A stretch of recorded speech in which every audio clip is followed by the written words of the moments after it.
أعوذ بالله من الشيطان الرجيم بسم الله الرحمن الرحيم السلام عليكم ورحمة الله وبركاته إن الحمد لله نحمده ونستعينه ونستغفره ونؤمن به ونتوكل عليه ونعوذ بالله من شرور أنفسنا ومن سيئات أعمالنا من يهده الله فلا مضل له ومن يضلل فلا هادي له وأشهد أن لا إله إلا الله وحده لا شريك له وأشهد أن محمدا عبده ورسوله أما بعد اللهم صل على محمد وعلى محمد كما صليت على إبراهيم وعلى آل إبراهيم إنك حميد مجيد اللهم بارك على محمد وعلى محمد كما باركت على إبراهيم وعلى آل إبراهيم إنك حميد مجيد கண்ணியமிகுந்த இல்லாமல் அல்லாஹுவின் நல்லடியார்களான மார்க்க சகோதர சகோதரிகளே,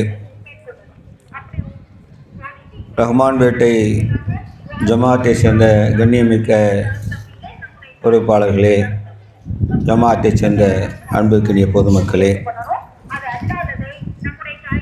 அஸ்ஸலாமு அலைக்கும் வரஹ்மத்துல்லாஹி வபரகாத்.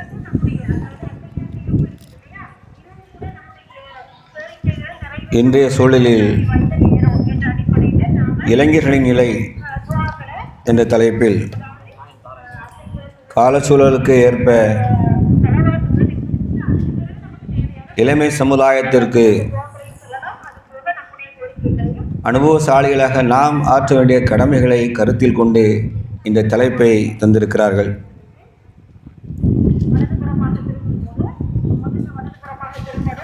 நாம் கவனமாக செயல்பட வேண்டிய காலம் இது. அழகு, அறிவு, ஆற்றல், வீரம், விவேகம், விரைவு, சீரிய சிந்தனை, சீற்றம், மாற்றம் என விந்தைகளை நிறைந்ததாக அமைந்ததுதான் இந்த இளமை பருவம். அதன் அழகு அலாதியானது. கடந்து போனால் மீண்டும் ஒருபோதும் கிடைக்காதது. தன்னை உணர்ந்த இளைஞன் சிந்தனை தவம் புரிகிறான்.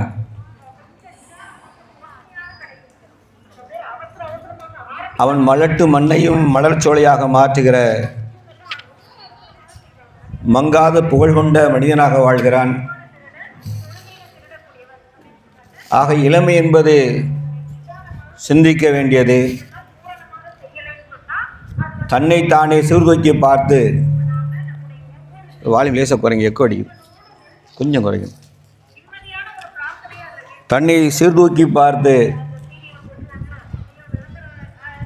தான் ஆற்ற வேண்டிய கடமைகளை தனக்கு, தன் குடும்பத்தாருக்கு, தான் வாழுகிற சமூகத்திற்கு, ஏன் இந்த உலகுக்கே நாம் ஆற்ற வேண்டிய கடமைகள் இருக்கின்றன என்பதை உணர்ந்துதான் ஒரு இளைஞன் செயல்பட வேண்டும்.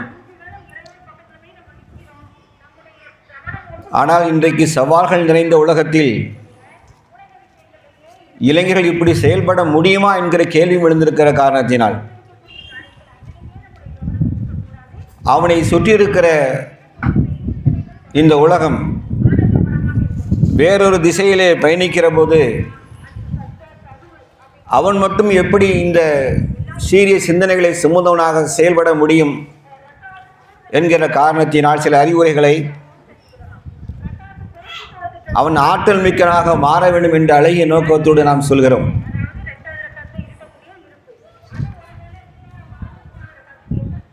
நம்மை சுற்றி சுற்றி எங்கு நோக்கிலும் நம்மை மயக்குகிற, நம்மை அடிமைப்படுத்துகிற,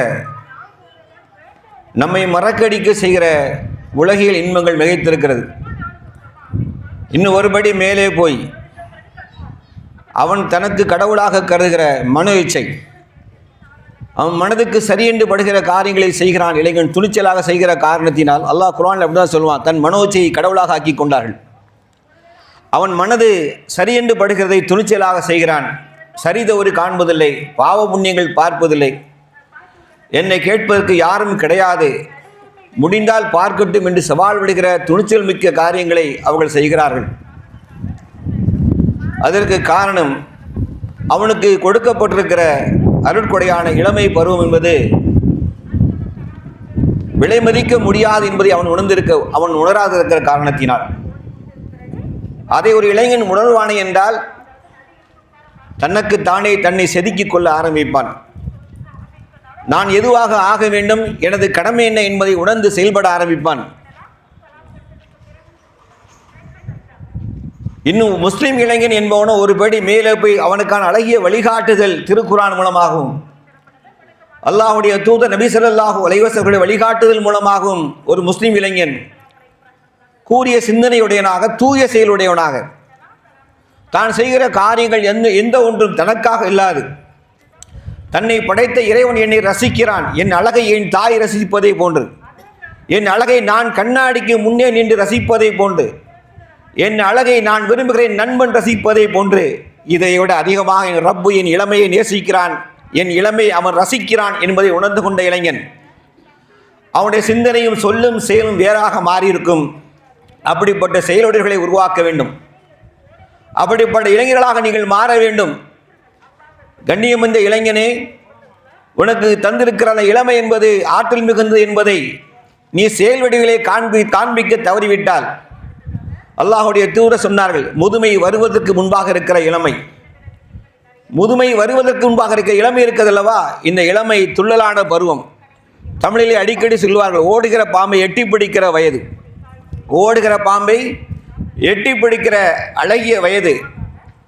இந்த இளமையில் அவன் சாதிக்க வேண்டியவர்களை அவனுக்கு தன்னைத்தானே பட்டியலிட்டுக் கொள்ளவில்லை என்றால், இளமை கடந்த பிறகு ஏதாவது செய்ய வேண்டும் என்று துடித்தால், உடல் பலகீனத்தால், குடும்ப சூழல் காரணமாக, பொருளாதார நெருக்கடியின் காரணமாக எந்த ஒரு காரியத்தை அவனால் முழுமையாக செய்ய முடியாது, தியாகம் என்பதை முழுமையாக அர்ப்பணிக்க முடியாத காலச்சூழலுக்கு தள்ளப்பட்டு விடுவோம். இது நம்முடைய குடும்ப சூழலில் ஏற்படுகிற விளைவு.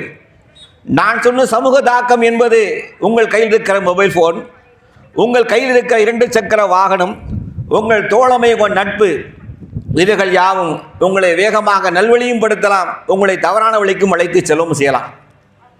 ஆனால் இன்றைக்கு பெரும்பான்மை சிறுவர்களிடத்திலே நாம் பார்க்கிறோம், அழகான தோற்றம், வண்ண வண்ண ஆடைகள், முகத்திலே அழகாக இளமை பொழிவு, ஆனால் அவரிடத்தில் எந்த செயல் திட்டமும் கிடையாது. மோசமான தோழமை அவர்கள் தேர்ந்தெடுக்கிறார்கள். நபி ஸல்லல்லாஹு அலைஹி வஸல்லம் சொன்னார்கள், நல்ல நண்பனை தேர்ந்தெடு என்றார்கள். இளைஞனே, உனக்கு முதலில் தேவை என்ன தெரியுமா? ஏனென்றால் அதிகமாக நீங்கள் வீடுகளிலே நேரத்தை செலவழிக்க மாட்டீர்கள். இளமை பருவம் என்பது நண்பனோடும் தோழமையோடு தான் அதிகமாக நேரம் என்றால், முதலில் நாம் தேர்ந்தெடுக்க வேண்டிய சிறந்த நட்பை, சிறந்த தோழமையைத்தான்.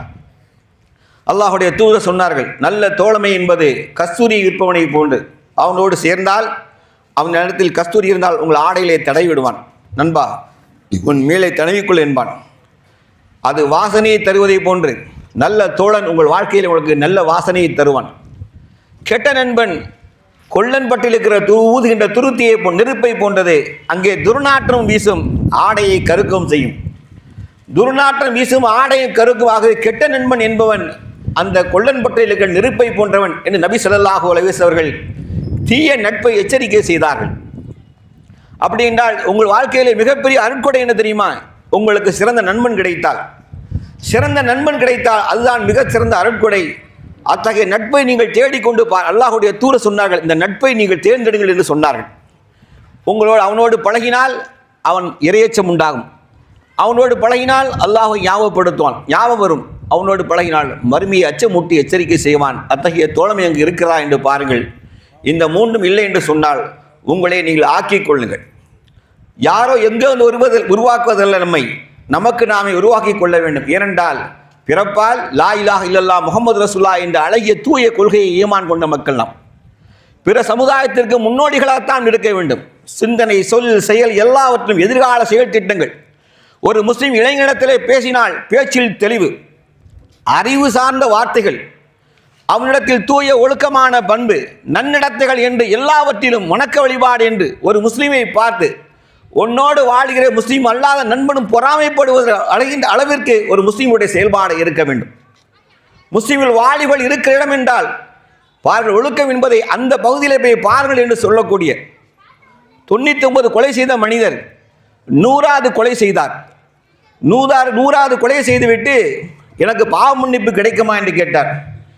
உனக்கு பாவ மன்னிப்பு கிடைக்காது, வேண்டுமென்றால் அதோ அங்கே ஒரு ஊர் இருக்கிறது, அங்கே போ, நல்லடியார்கள் வாழ்கின்ற ஊர், அங்கே சென்று பாவ மன்னிப்பு தேடிக்கொள் என்று அந்த பாதிரியார் கடைசியாக மனிதர் சொன்னார். அதன் பொருள் என்ன? அந்த ஊருக்கு செல்லுங்கள், அங்கே நல்லடியார்கள் வாழ்கிறார்கள், அங்கே சென்று நீ பாவ மன்னிப்பை தேடிக்கொள் என்று சொன்னால், ஒரு ஊரை சுட்டி காட்டுகிறார், அங்கே வாழ்கிற மக்கள் எல்லாம் நல்லடியார்களாக வாழ்கிறார்கள் என்றால், எங்கே இளைஞர்கள் நல்ல சிந்தனையோடு ஒழுக்க புருஷர்களாக வாழ்கிறார்களோ அந்த பகுதி தான் செழிப்பான பகுதியாக இருக்க வேண்டும். முதுமை என்பது அறிவுரைகளும் நல்ல நமக்கு ஆறுதலையும் சிறந்த வழிகாட்டிலும் தரக்கூடியதாகத்தான் முதுமை இருக்கும். ஆனால் இளமை என்பது செயலாக்கம் மிக்கது. அல்லாஹ்வுடைய தூதர் சொன்னார்கள், செயல்படுகின்ற நேரம் இது, செயல்பட வேண்டிய நேரம் இது, நீங்கள் செயல்படுங்கள், நாளை மறுமை நாள் வந்துவிட்டால் நீங்கள் செயல்பட முடியாது என்றார்கள். செயல்படுவதற்கு சில தகுதியான உடல்வாக கொண்ட பகுதி நம் வாழ்க்கையிலே அந்த இளமை பகுதி மட்டும்தான் என்றால், ஏன் அந்த இளமை பருவத்தை நாம் வலிமையானதாக ஆற்றல் மிக்கதாக ஆக்கி கொண்டு தனக்கும் தன் குடும்பத்தாருக்கும் சமூகத்திற்கும் இந்த உலகத்திற்கும் பயனுள்ளதாக நாம் ஏன் மாறக்கூடாது என்ற அறிவுள்ள சிந்தனை உள்ளவர்கள் பெரிதாக கல்வி இருக்க வேண்டிய அவசியம் இல்லை. கல்வியும் தேவைதான், ஆனால் பெரிதாக கல்வி கற்றுத்தான் உலகத்தையே மாற்ற முடியும் என்று கிடையாது. ஆகவேதான் கூட்டு நடவடிக்கைகளை நாம் ஈடுபடுகிறோம். கூட்டு நடவடிக்கை ஈடுபடுகின்ற பொழுது நமக்கான வலிமையும் ஆற்றலும் வேறு. ஆக இளைஞர்களே, நீங்கள் நல்ல தோழமையை தேர்ந்தெடுங்கள், கூறிய சிந்தனைகளை உள்ளவர்களாக மாறுங்கள் என்கிற நோக்கத்தோடு நாம் உங்கள் மன்றத்திலே செய்திகளை பரிமாறுகிறோம். இன்னைக்கு சமூக சூழல் நம்மை வேறொரு இடத்துக்கு அழைத்து செல்கிறது. சவால்கள் நிறைந்த உலகம் என்கிற காரணத்தினால் மொபைல் ஃபோன்களை நம்ம கையில் எடுக்கும் போதே நம்மை மயக்குகிற செய்திகள் உடனடியாக உள்ளே வந்து விழுந்துடும். எந்த அளவுக்கு டெக்னாலஜி வளர்ந்துட்டு கேட்டால், நான் என் வயதுக்கு உடற்பயிற்சி செய்ய வேண்டும் என்று ஒரு செய்தி தொடர்ந்து பார்த்தால் யூடியூப்பில் அது சம்பந்தமான உடற்பயிற்சி பட்ட செய்தி தொடர்ந்து வந்துக்கிட்டே இருக்கும், நோட்டீஸ் வந்துக்கிட்டே இருக்கும். நல்லா கவனிச்சிங்கன்னா, நான் சினிமா பாடல் பைத்தியமாக இருந்தால் சினிமா பாடல்களை பற்றியதே தொடர்ந்து முன்னாடி நோட்டீஸ் வந்துக்கிட்டே இருக்கும். நல்லா கவனிச்சுக்கிடுங்க. நீங்கள் எதில் ஆர்வமாக இருக்கிறீர்கள் என்பதை அவன் அறிந்து வைத்துக்கிறான். நீங்கள் எதில் ஆர்வமாக இருக்கிறீர்கள் என்று அறிந்து வைத்துக்கொண்டு உங்கள் மனதை முழுமையாக அடிமைப்படுத்துகிற வேலை, நீ அதை தர உன் கை வேறு எதுக்கும் போகாது. அந்த அளவுக்கு சினிமா பாடல்கள் அதனுடைய வரிகள் உங்களை ரசிக்கக்கூடிய அளவுக்கு. சிலரை பார்க்க தனிமையில் அமர்ந்து கொண்டு காலில் ஹெட்ஃபோன் ப்ளூடூத் மாட்டிட்டு சினிமா பாடல் வரிகளை ரசிக்கக்கூடிய இளைஞர்களை, குறிப்பாக இளம்பெண்களை ரசிக்கக்கூடிய ஆண்கள் இளைஞர்களையும் இளம்பெண்களையும் நாம் காண முடிகிறது. அவர்களுக்கு வேறொரு உலகம் இருக்கிறது. அவர்களுக்கு வேறொரு உலகம். இசையிலே மயங்கி போயிருக்கிறான், பாடல் வரிகளிலே மயங்கி போயிருக்கிறான், தன்னை கதாநாயகனாக கருதுகிறான். கற்பனை உலகிலே மிதக்கக்கூடிய அளவுக்கு பாடல் வரிகள் நம்மை மயக்கி வைத்திருக்கின்ற காரணத்தினால் அதிலிருந்து தப்பிப்பது சாதாரண காரியம் அல்ல. முதியவர்களே அதில் மாட்டி சிக்கும் பொழுது இளமை பருவம் ஒன்றோ லேதானது கிடையாது, தப்பித்து போவதற்கு. ஏனென்றால் இளமை என்பது கொண்டாடுவதற்காக என்றே நாம் விளங்கி வைத்திருக்கிற காரணத்தினால் இப்போ இல்லாட்டா எப்படா வாழ்க்கையை ரசிப்பது என்கின்ற சிந்தனை எல்லாருக்கும் இளமை பருவத்திலே வரும். ஆக அந்த சிந்தனை ஓங்கி இருக்கும் பொழுது அதிலிருந்து நாம் தவிர்ந்து கொண்டு வாழ்வது சாதாரண விஷயம் அல்ல. ஆகவே நான் சொல்லுகிறேன், சினிமா பாடல்கள், பாட்டு, கூத்து யாவும் நம்மை அடிமைப்படுத்தி வைத்திருக்கிறது என்பதை உணர்ந்து கொண்டு அதிலிருந்து விலக முயற்சி செய்யுங்கள். இல்லை என்று சொன்னால் நிச்சயமாக உங்களுக்கு வார்த்தையிலே குர்ஆன் வசனங்கள் இனிமையாக வருவதை விட அதைவிட பாடல் வரிகள் தான் அதிகமாக வாயிலே முழங்க ஆரம்பிப்பீர்கள். இதுதான் நடக்கும்.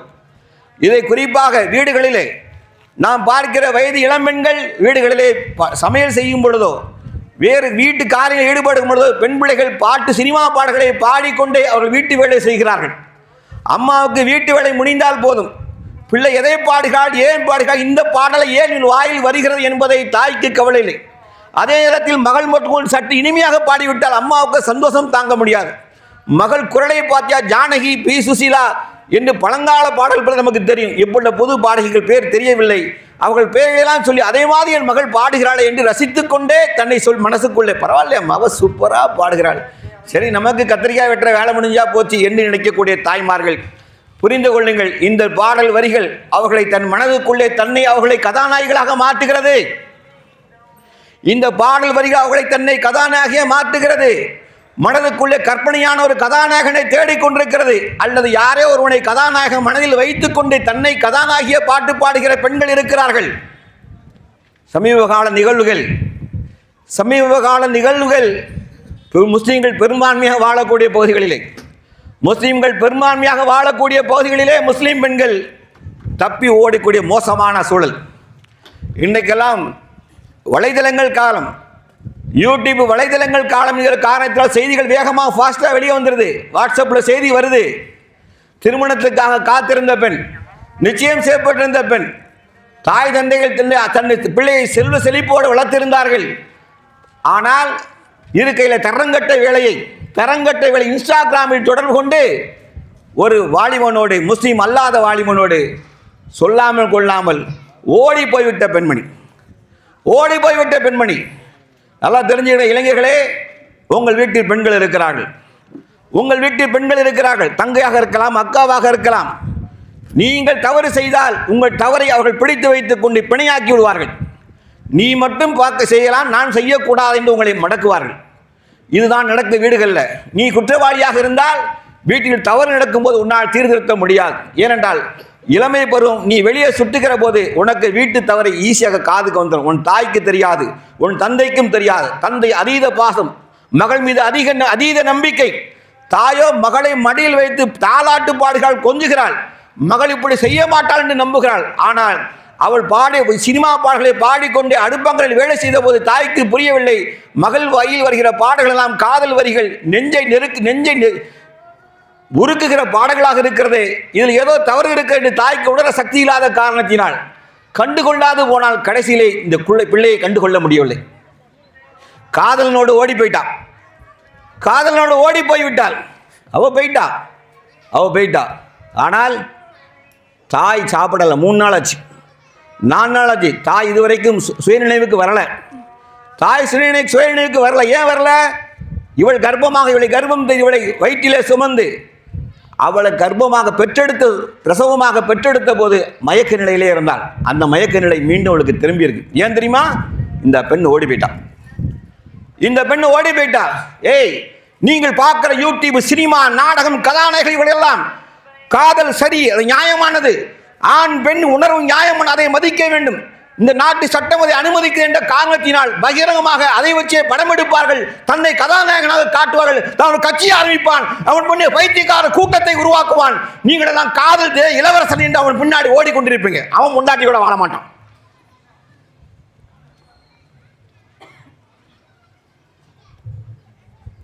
காதலை நியாயப்படுத்திய சினிமா பாடம் ஃபுல்லா ஓடிப்போ, கோயிலுக்கு தாலி கட்டு, அங்கே தூக்கிட்டு போ, இங்கே தூக்கிட்டு போ. காதலுக்காக அடி வாங்குறது, செருப்படி வாங்குறது. ஏன்? மலத்தை தின்ன. இதெல்லாம் நியாயப்படுத்துறானே இல்லையா? இதெல்லாம் பார்த்துட்டு நம்ம பிள்ளைகள் என்ன நினைக்குதுன்னா, இதெல்லாம் ஒன்றும் தப்பு இல்லை, இதெல்லாம் ஒன்றும் தப்பு கிடையாது. நம்ம மனசுக்கு பிடிச்சேனோ வசனம் அழகாக சொல்லியிருப்பான். என்னடா வாழ்க்கை இது? மனசுக்கு பிடிச்ச மாதிரி வாழ். அப்போ கரெக்டாக தானே இருக்குது எல்லாருக்கும்.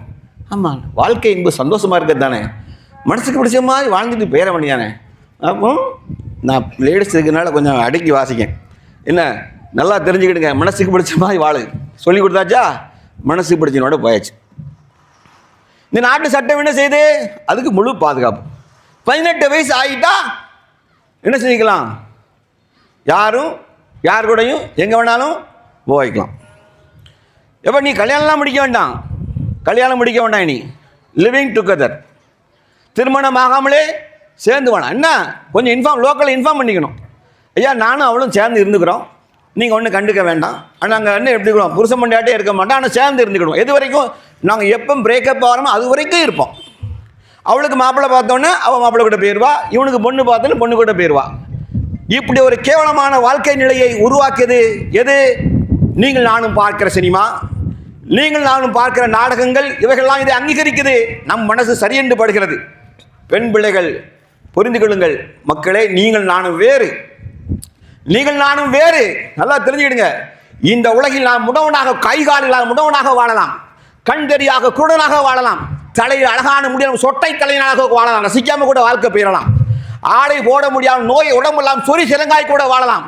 ஆனால் ஈமான் இல்லாமல் வாழ்ந்து மரணித்து விடக்கூடாது. ஒரு முஸ்லீமுக்கு அது மட்டும்தான் உண்மை. இறை நம்பிக்கை அர்த்தம் தெரியுமா? மனிதன் செய்த பாவத்தின் காரணமாக மறுமை நாள் விசாரணை அநேக முஸ்லீம்கள் கூட நரகத்திலே விழுவார்கள். அல்லாஹ்வுடைய கடைசி கேட்கிற துஆ நம்ம சஜிதால வச்சுட்டு, இறைவா கடுகளவு அணுகளவு யாருக்கு ஈமான் இருக்கிறதோ அவர்களை நரகை விட்டு வெளியேற்றி அல்லாஹ்வை என்று சஜிதாவில் விழுந்து அழுவார்கள். நபி ஸல்லல்லாஹு அலைஹி வஸல்லம் கதறுவார்கள். அதற்கு பிறகு அல்லாஹ் நபியே, இது உம்மர் எல்லை முடிந்ததை நாம் ஈமான் கொண்ட காரணத்தினால் அவர்களை வெளியேற்றுவோம். ஈமானுக்கு அவ்வளோ வேல்யூ இருக்கு, ஈமானுக்கு அவ்வளோ வேல்யூ. ஆகவேதான் அவர்கள் வேறு, நாம் வேறு. அல்லாஹையும் தூதரையும் மறுமை நாளை நம்பிக்கை கொண்ட மக்கள். மறுமை நாளை விசாரிக்கப்படும். மூமினான ஆணுக்கு மூமினான பெண் தான் தகும், மூமினான பெண்ணுக்கு மூமினான ஆண் தான் தகும். இணைவைக்கும் பெண்ணுக்கு இணைவைக்கும் ஆணும், இணைவைக்கும் ஆணுக்கு இணைவைக்கும் பெண்ணும், விபச்சாரனுக்கு விபச்சாரியும் விபச்சாரிக்கு விபச்சாரம் தான் தகும் என்றால் ஓ மூமினான பெண்ணே, ஹிஜாப் அணிந்த பெண்ணே, முகமூடி அணிந்த பெண்ணே, உன்னை உன் தாய் போற்றி போற்றி போற்றி வளர்த்தால், உன் காலில் இரும்பு கடித்தால் கூட தாங்கிக் கொள்ள மாட்டாள் உன் தாய். நீ பச்சை குழந்தையா இந்த போது அழுத போது பாலுக்கு அழுதாயா, உன் வயிற்று போக்கிற்காக அழுதாயா, பசிக்கு அழுதாயா, வேறு ஏதாவது நோய்க்கு அழுதாய்ந்தால், நீண்ட நேரம் அழுதாள், தாயும் சேர்ந்து அழுதாளே, அந்த தாயும் தந்தையும் விட்டு விட்டு நீ ஓடி போவதற்கு உன் காதல் தான் உனக்கு உண்மை என்றால், உன் காதல் தான் உண்மை என்றால், மறுமை நாளை ஈத்தக்குள்ளா, நீ அல்லாஹ்வை பயந்து கொள், மறுமை நாளை பயந்து கொள். வேதனை கடுமையாக இருக்கும். மூமினான பெண்ணாக இருந்தால் திருந்திக் கொள்ளுங்கள். மனசுல இந்த மாதிரி சஞ்சலங்கள் எந்த பெண்ணுக்காக இருந்தா இப்ப தூக்கி போற்று, தூக்கி தூர போற்று. மூமினான ஆணுக்கு மூமினான் பெண் தான் தகும். இது நியதியாக்கப்பட்ட பிறகு ஒரு முஸ்லிமான இளம்பெண் இது கொண்டு செய்யக்கூடாது. இந்த நிலை காரணம் சினிமா, ஆடல், பாடல், கூத்து இவைகள்லாம் நம்ம வாழ்க்கையில் சகஜமாகி போனதன் விளைவுதான். சகஜமாயிட்டு ஒன்றோட ஒன்றாக மாறிட்டு நீங்கள் நான் மறுக்க முடியுமா? சாதாரணமாக பேசும்போது கூட அந்த வடிவேல் காமெடி என்ன சொல்லுவான்னு தெரியுமா அப்படின்னு நானே பல வாட்டி சொல்றேன்னா இல்லையா? உண்மை நம்மளோட வாழ்க்கை ரத்தத்தோடு கலந்துட்டா இல்லையா? சினிமா மறுக்க முடியுமா? வடிவேல் இந்த காமெடி சொல்லுவாம்மா, சொல்றோம். எந்த அளவுக்கு மானங்கட்டுப்பட்டேன் தெரியுமா? அதை ரசித்தோம். சரி, ஒரு ரசனை சொல்றேன் பாருங்க, சிரிக்க நல்லா தான் இருந்துச்சு. ஆனால் எவ்வளோ கேவலமானதை. எங்கள் அக்காவை நீ வச்சுக்கோ, பேக்கரியை நான் வச்சுக்கிறேன் அப்படின்னு சொன்ன உடனே சற்றே சிரிச்சது. நம்மளாம் சிரிக்கும்ல, சிரிக்காதவங்களாம் கை தூக்கு, சிரிக்காதவங்களாம் கை தூக்கேன், எவனும் தம்ப மாட்டான். புரியுதா? நம்ம உள்ளத்தில் என் அக்காவை நீ வச்சுக்கடான்னு சொல்கிறது எவ்வளோ மாமாத்தனமான வேலை இல்லையா? அசிங்கமான வேலை இல்லையா? அதை நம்ம உள்ளத்தில் லேசாகிட்டானா? சினிமா லேசாகிட்டான்ல மச்சான். சரக்கு அடிச்சு தருமாடா, சரக்கு. குடிகாரன் நாய்களா, குடிகாரன் நாய்களா, குடியை பற்றி எப்படி சொல்லி கொடுத்தான்? சரக்கு சாப்பிட்டுருமா, சரக்கு உங்க ஐயா சுக்கு காப்பி கடை வச்சிருக்கான், சரக்கு சாப்பிட்டு வரங்கிறதுக்கு என்ன சொல்றான்? சரக்கு சாப்பிட்டுறான். சும்மா லைட்டாக சரக்கு அடிச்சேன், லைட்டாக சரக்கு அடிச்சேன், லைட்டாக சரக்கான். அதுக்கு பேர் சரக்குன்னு சினிமாவில் வார்த்தைகளை மாற்றி போட்டு லேசாக்கி விட்டான். நம்ம சமூகத்தில் மதுவின் நாற்றமே பிடிக்காது. ஆனால் முஸ்லீம் சமூகத்திலேயே முஸ்லீம் இளைஞர்கள் அதுக்கு ஒரு நாளை குறிப்பிட்டு போய், நான் சொன்ன ஏற்கனவே சொல்லியிருக்கேன், எந்த அளவுக்கு முஸ்லீம் இளைஞர்கள் இருந்தால் அப்படின்னா, சேர்மாதேவியில் ஒரு மதுக்கடை இருக்குது. அங்கே வளமையாக வாரந்தோறும் இவ்வளோ கலெக்ஷன் அவனுக்கு தெரியுமில்ல, ஸ்டாண்டர்டாக ஒரு ஒரு இது 1.5 லட்சம் அப்படின்னு கணக்கு வச்சுருப்பானுங்க வளமையாக. திடீர்னு பார்த்தா ஹஜ் பெருநாளுக்கு மட்டும் பார்த்தீங்கன்னா சரக்கு பயங்கரமாக கூடியிருக்கு. என்னென்னா 1.5 லட்சங்கிறது 2.25 லட்சம் 3 லட்சத்துக்கு ஓடி இருக்கு. என்னடான்னு விசாரித்தா ஹஜ் பெருநாளுக்கு இளைஞர்கள்லாம் சேர்ந்து இணைஞ்சிருக்கான். குர்பானி கறி வீட்டில் ஏற்கனவே இருக்குது. சுக்காப்பில் சட்டியில் தூக்கிட்டு குழந்தங்கறிக்கு வந்துட்டான். வந்து நேராக சர்மாதியில் போய் நேராக சரக்கு 1.25 லட்சம் ரூபாய்க்கு வாங்கியிருக்கானுவோம். வாங்கி அடித்து முஸ்லீம் சமுதாயம் தன் உம்மத்தை என்ன பண்ணிட்டு ஈமானை குர்பானி கொடுத்துட்டான். ஈமானை குர்பானி கொடுத்துட்டான். புரியுதா? இது காரணம் தெரியுமா? மதுவை லேசாக்குது விளைவு. மதுவை அதில் நத்திங் ஒன்றுடா. எந்த அளவுக்கு அம்மா மாதிரி மாறிட்டா அப்படின்னா, எல்லாம் குடிச்சியா சத்தெல்லாம் வீட்டில் கடை வெளியே போகுது. அம்மா எப்படி ஆகிட்டான்னா, சத்தம்லாம் குடிக்கல, வெறுமத்தில் குடிக்காதுல இல்லை அப்படி தெரிஞ்சு கொண்டுறோம், ஆம்லேட் போட்டு தரேன். எப்படி அம்மா வந்து உம்மா பாசத்தை வச்சு அவள் வாயில் மூஞ்சில் போட்டு கொத்தா, இந்த ஆத்தாக்கார் என்ன பண்ணிங்க, ஆம்லேட் போட்டு கொடுக்கான். குடல் கட்டு போயிருமா அவனுக்கு. நடக்கா இல்லையா? இல்லை நீங்கள் மறுக்கீங்களா? இல்லைன்னு மறுக்கிறீங்களா? இதெல்லாம் எப்படின்னா, ஒரு சினிமாவில் ஒரு காட்சி வச்சுன்னா, நீங்கள் எந்த சினிமானா நீங்கள் பாருங்கள், 2 மணி நேரம் ஓடிச்சுன்னா 40 நிமிஷம் அவங்க சிகரெட் குடிக்கிறது, மது அடிக்கிறது, ட்ரிங்க்ஸ் அடிக்கிறது, இதை தவிர அதிக சீன் அதிகமே இருக்காது. நீங்கள் நல்லா கவனித்து பார்த்தீங்கன்னா, அவங்களோட உரையாடல், நண்பர்கள் உரையாடல்கள் எல்லாமே எங்கே இருக்குன்னு கேட்டிங்கன்னா மதுக்கடையில் இருக்கும். லேசாக்கிட்டான். நீங்கள் நான் எதை பார்க்க அப்படின்னா இதெல்லாம் ஒன்றும் இல்லை. எங்கடா இருக்க? நான் ஃப்ரெண்ட்ஸோட சும்மா லைட்டா. அப்படியாடா? ரொம்ப அடிச்சதாடா, பார்த்து சீக்கிரம் வந்துடுறா, உங்கள் டேடி வில்லன் வந்துடுவான். யார் டேடி வில்லன்? Daddy villain. சம்பாத்தியம் யார் சம்பாத்தியம்? கதாநாயகன் அவன் தான். அவன் ரொட்டி கடையில் என்ன எத்தனை எட்டா இங்கே வெந்து கிடக்கும். இப்படி அடிமா ரொட்டியில் சாலை வணக்கம் டேஸ்ட் இருக்குல்ல, காரணம் அதுதான். அடிச்சு போட்டு 800 வாங்கிட்டு வருவான். அம்மாக்காரி மம்மனுக்கு என்ன செய்ய வேண்டியது? ஆம்லேட்டு அவிச்ச முட்டை வச்சு எதுக்கு குடிச்சிட்டு வந்த குடிகார பிள்ளைக்கு இதெல்லாம் நடக்கு. அப்போ என்ன சிம்பிள் பண்ணிட்டோம் நம்ம, உங்களுக்கு ஈஸியாக தெரியுது. அதனால் மீடியா தாக்கல்கிட்ட வரக்கூடாது. நான் யாருன்னு முதல்ல தெரிஞ்சுக்கணும். ஒரு முஸ்லீம் கிட்ட வந்து, ஒரு முஸ்லீம் இளைஞர்கிட்ட வந்து இந்த மாதிரி தீயப்படக முன்னாடி வந்து அவன் காலில் எட்டி உதைக்கணும். நோ ஸ்மோக்கிங், நோ லிக்கர், இந்த மாதிரி தப்பான கடமை. எந்த நடிகனுக்கு நான் ஃபேன் கிடையாது. I am only the fan of my father. எங்கள் அப்பனுக்கு தாண்டா நான் ஃபேன். நாங்கள் எங்கள் சமுதாயமே யாருக்குமே நான் ஃபேன்னு. முகமது ரசூலுல்லாஹி ஸல்லல்லாஹு அலைஹி வஸல்லம் நாங்கள் ஃபேன். இந்த ஒட்டுமொத்த சமுதாயமும் ஏங்கணும். யாருக்காகன்னா எங்கள் இறை தூதர் ரசூலுல்லாஹி ஸல்லல்லாஹு அலைஹி வஸல்லம் ஏங்குகிற சமுதாயம் கிடையாது. நாங்கள் தலைவன் என்ற அவர்களைத்தான் உண்மையான தலைவனாக ஏற்போம். நாங்கள் பின்பற்றுவது என்ற அவர்களைத்தான் பின்பற்றுவோம். அவர்கள் எங்கள் அல்லாஹ் தூதரவர்கள் எங்கள் தாய் தந்தை நேசிக்க சொன்னதாலே நாங்கள் நேசிக்கிறோம். இப்படி சொன்ன இளைஞர்கள் இருந்தால் மட்டும்தான் இந்த முஸ்லிம் சமூகம் விலை போகாது. இந்த சமூகத்தின் இளமையும் ஆற்றலையும் எவனும் நம்மகிட்ட பிடுங்கி செல்ல முடியாது. இல்லை என்று சொன்னால் இந்த சமூகத்தை ஈஸியாக அடித்து தட்டிடுவாங்க. ஒரு சமூகத்தின் முதுகெலும்பு என்பது அந்த இளமை பருவம் தான். அந்த இளமை பருவத்தை செயல்பட விடாமல் ஆக்கிவிட்டால், மூளை செலவை செய்தோ அல்லது அவன் ஏதோ ஒரு உலக இன்பங்களை அவன் மூழ்கடிக்க செய்துவிட்டால் அந்த இளமை செயல்படாது போகிற பொழுது அந்த சமூகம் அடுத்த வளர்ச்சியை நோக்கி போகவே போகாது. இடையில ஒரு தேக்க நிலை வரும். அந்த தேக்க நிலை நம்மை 40 ஆண்டுகள் பின்னாடி கொண்டு தள்ளும். தெரிஞ்சுக்கிடுங்க முதல்ல. ஆகவே இளமை சரியான நேரத்தில் ஸ்டிங் பண்ணி தூக்கி விடலை அப்படின்னா நாம் தோற்று போகுவது உறுதி. ஆகவே இளைஞர்களே, உங்களுக்கு சொல்கிறேன், உங்கள் மீது தான் கடமையாக்கப்பட்டிருக்கிறது. உங்கள் மீது எதிர்கால சமுதாயத்தினுடைய பொறுப்புகள் யாவும் உங்கள் மீது கடமையாக்கப்பட்டிருக்கிறது என்பதை உணர்ந்து கொண்டு நல்ல ஒழுக்க புருஷர்களாக, நல்ல முன்னோடிகளாக, அழகு என்பது தோல் நிறத்தில் வருவதல்ல. தோல் நிறத்தில் வருகிற அழகு அழகல்ல. உண்மையான அழகு என்பது தெரியுமா? எப்படி தெரியுமா? நம்ம சென்ட் அடிச்சுட்டு போனால் அப்படி ரோட்டை கிராஸ் பண்ணி போகும்போது அப்படி வாசல் மேலே அறியாமல் பின்னாடி அப்படிமா பள்ளிவாசல் சில பேர் அப்படி தொழுது நிற்பாங்க. அப்படி லேசாக அப்படியே இந்த டபிள்யூ சுவர்கள்லாம் இந்த இது அடிச்சுட்டு வருவாங்க. நமக்கே பக்கத்தில் நிற்கும்போது ரம்யமான உணர்வு வரும், தொழும்போது ரம்யமான உணர்வு வரும். அது மாதிரி நம்ம இளமை வாழ்க்கை எப்படி இருக்குன்னா நறுமணம் வீசும். இளமை வாழ்க்கை நறுமணம் வீசும். இளைஞர்கள் எப்படிப்பட்ட இளைஞர் தெரியுமாடா? இவனுங்கெல்லாம் பார்க்க தான் சின்ன பிள்ளை, இவன் என்ன வேலைலாம் செய்வானோ தெரியுமா அப்படின்னு இன்னொரு சமுதாயம் பார்த்து மிரண்டு வந்து முன்னோடி இளைஞர்கள் வாழ்கிற பகுதியில் பேட்டி எடுக்க வரணும். இதுதான் சிறந்த இளமை பருவம். முடியாதுன்னு நினைக்காதீங்க, நம்மால் முடியும். ஏன் தெரியுமா? நமக்குத்தான் உண்மையான ஒரு வழிகாட்டி, உண்மையான வாழ்ந்து மரணித்த வழிகாட்டி, வாழ்ந்த பிறகும் நறுமணம் கமழ்கிற ஒரு வழிகாட்டி, வாழ்ந்த பிறகும் அல்லாஹ் நம்மோடு தொடர்ந்து நேரடி பேசுகிற அருள்முறை வேதம் நம்மகிட்ட இருக்கு. அப்படி இருக்கும் பொழுது நமக்கு ஏன் தயக்கம்? அதை கையில் வைத்துக் கொண்டு பயணிப்பதற்கு நமக்கு என்ன கேடு வந்தது?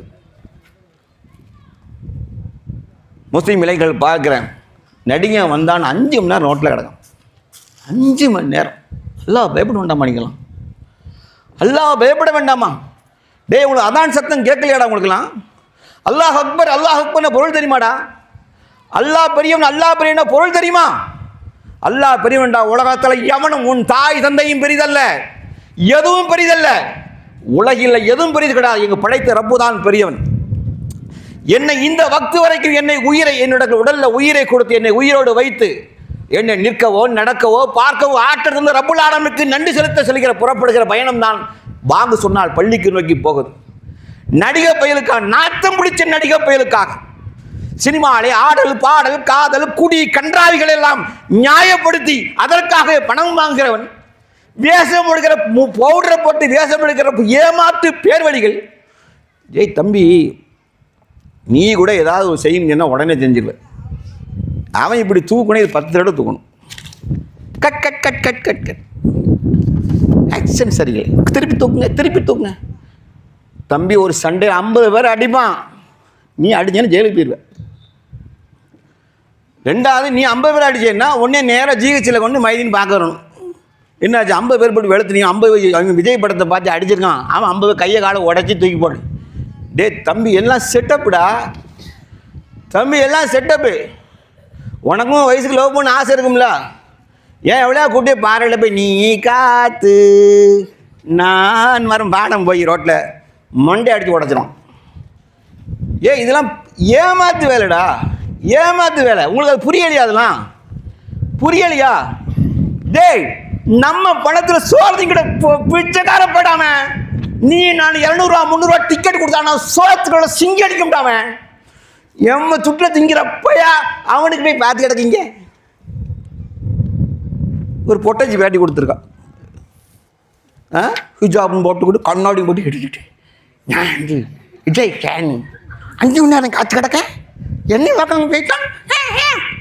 மூதேவி அவளை பார்க்காம போயிட்டான். 5 மணி நேரம் வெயிட் பண்ணிட்டு இருந்தாலும் ஓட்டோனுக்கு போட மாட்டான். ஏன் பண்ணும்? தண்ணி கூட தரல. நீ விஷம் குடிச்சு சாவலா?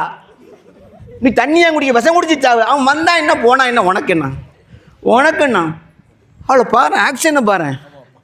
ஐயோ, அவள் என்னமோ ஈமான்ல 7வது கடமை மாதிரி நாங்கள் 4 ஹவர்ஸாக வெயிட் பண்ணுறோம். முண்டா போ. சரி, இதை கட் பண்ணிருக்கேண்ணா. என்ன அறியா இதை தான் சொன்னேன், எனக்கு கண்ட்ரோல் அவுட் ஆஃப் ஆர்டர் போச்சு, நான் வந்துடும். என்ன அடி சொல்ல வரீங்க? ஒருத்தி ரோட்டில் வந்து புருஷன் கூட பைக்கில் வச்சுக்கிட்டு விஜய் இல்லை என்னடி இப்படிலாம் என்னடி என்ன சொல்ல வரீங்கடி? இன்னும் என்ன ஹார்ட் அவள்கிட்ட ஒப்படைக்கலாம். ஹார்ட் இப்படி மைக் வழியாக போகுது. ஹார்ட் பின்னாடி புருஷன் கறக்காங்க. எப்படி ரோட்டில் ஈமான் டான்ஸ் ஆடுது? புரியலையா உங்களுக்கு? அவன் என்ன நினைக்கிறான், முஸ்லீம் பிள்ளைகள்லாம் இவனுக்கு ஹிஜாப்பை போட்டு அடைச்சி வச்சுருக்கானுங்க, திறந்து விட்டோம்னா ஏறி குச்சி நேராக பனையூருக்கா ஓடி போய் ஓடுவோம். அவள் பேட்டி கொடுக்கா பாருங்க, சான்ஸே கிடையாது. சான்ஸு இங்கிலீஷ் முதியாவி சான்ஸ் நம்மளாம் கேஸோட விடுவோம். சான்ஸே இல்லை அவ்வளோ சான்ஸே இல்லை, நோ சான்ஸ். நாங்கள் வந்து எனக்கு ஹஸ்பண்ட் வந்தால் கூட விஜய் ஃபேன் தான் என் ஹஸ்பண்ட். நாங்கள் இன்டர்வியூ பண்ணுவோம். அவனை இன்டர்வியூ பண்ணி களிமா கேட்க மாட்டானா, நீ யார் ஃபேன் கேட்பானான். விஜய் தான் ஃபேன் என்னன்னு அந்த ஃபேன் கூட தொத்திக்கிடுவான். தூக்குப்பிடி சாவடி ஃபேனில் ஃபேனில் சாகும். இதெல்லாம் யார் சொல்லிக் கொடுக்கா? சினிமா உங்களை என்ன அட்ராக்ட் பண்ணியிருக்கு, புரியுதா? அவனுக்கு தம்பி இங்கே பாரு, நான் திருப்பி சொல்லலாம். அவன் யார் தெரியுமா? உங்கள் அப்பா பணத்தை பிக் பாக்கெட் அடிக்கிற பையன். முதல் ஷோக்கு 3000 ரூபா டிக்கெட், தெரியுமா தெரியாத உங்களுக்கெல்லாம்? முதல் ஷோ ஓப்பனிங் ஷோக்கு ஒரு ஃபேன் எவ்வளோ தூரமாக காசு கொடுத்து வாங்குறான்னு தெரியுமா?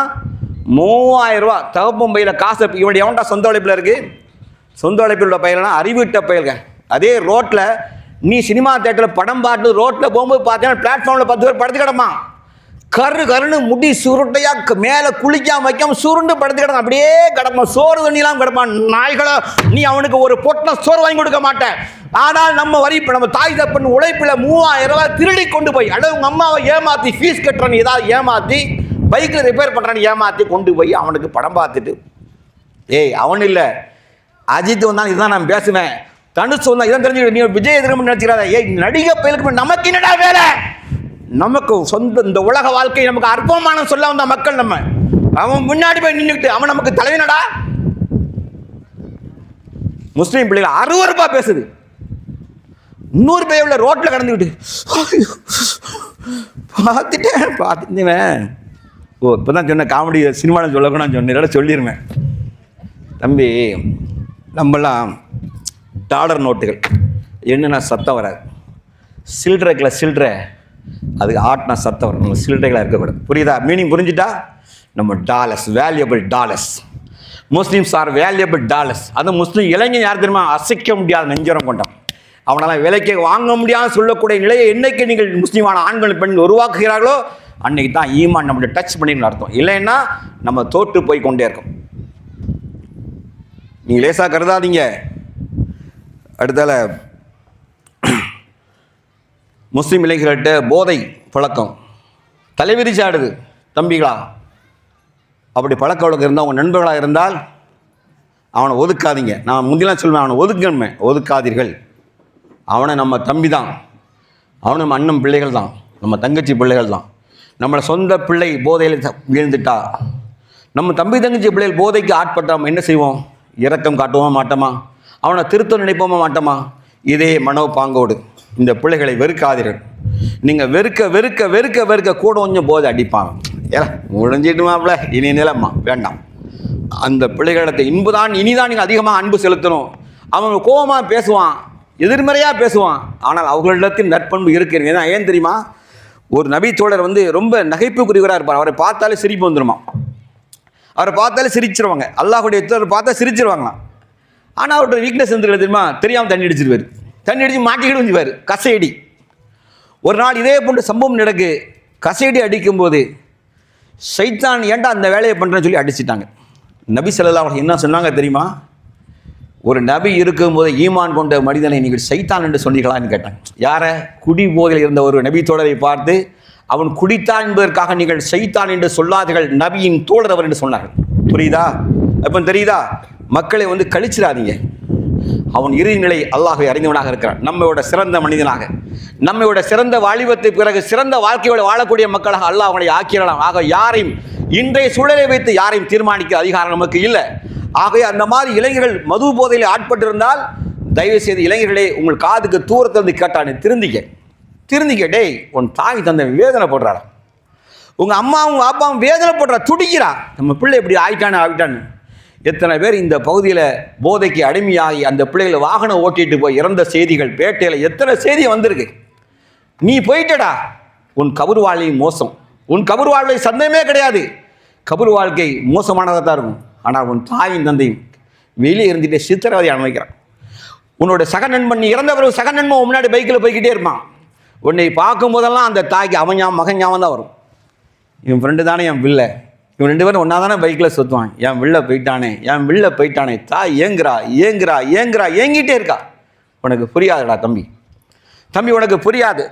தயவு செய்து அல்லாஹ்வுக்காக நான் சொல்கிறேன், அந்த மாதிரி இளைஞர்களை கண்டால் வெறுக்காமல் நண்பனா க்ளோஸாக உட்காந்து பேசுங்க. அவனை வேறு பக்கம் திசை திருப்பி நல்வழியின் பால் கொண்டு வருங்கள், வேறு நற்பணிகளை ஈடுபடுத்துங்க. அவன் இதே நற்பணியின் பால் வரும்போது மனசு அதில் ஆட்பட ஆரம்பிச்சிடும்.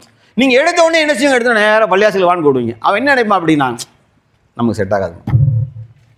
நீங்கள் எடுத்தோடனே பள்ளிவாசல் கூப்பிட்டா எனக்கு செட் ஆகாது தான் சொல்லுவாங்க. ஏன்னா அவன் மனசில் ஒரு கில்ட்டி ஃபீலிங், ஈமான் இருக்குல்ல, கில்ட்டி ஃபீலிங் வரும். குடிச்சா இந்த பள்ளிவாசல் போகக்கூடாது.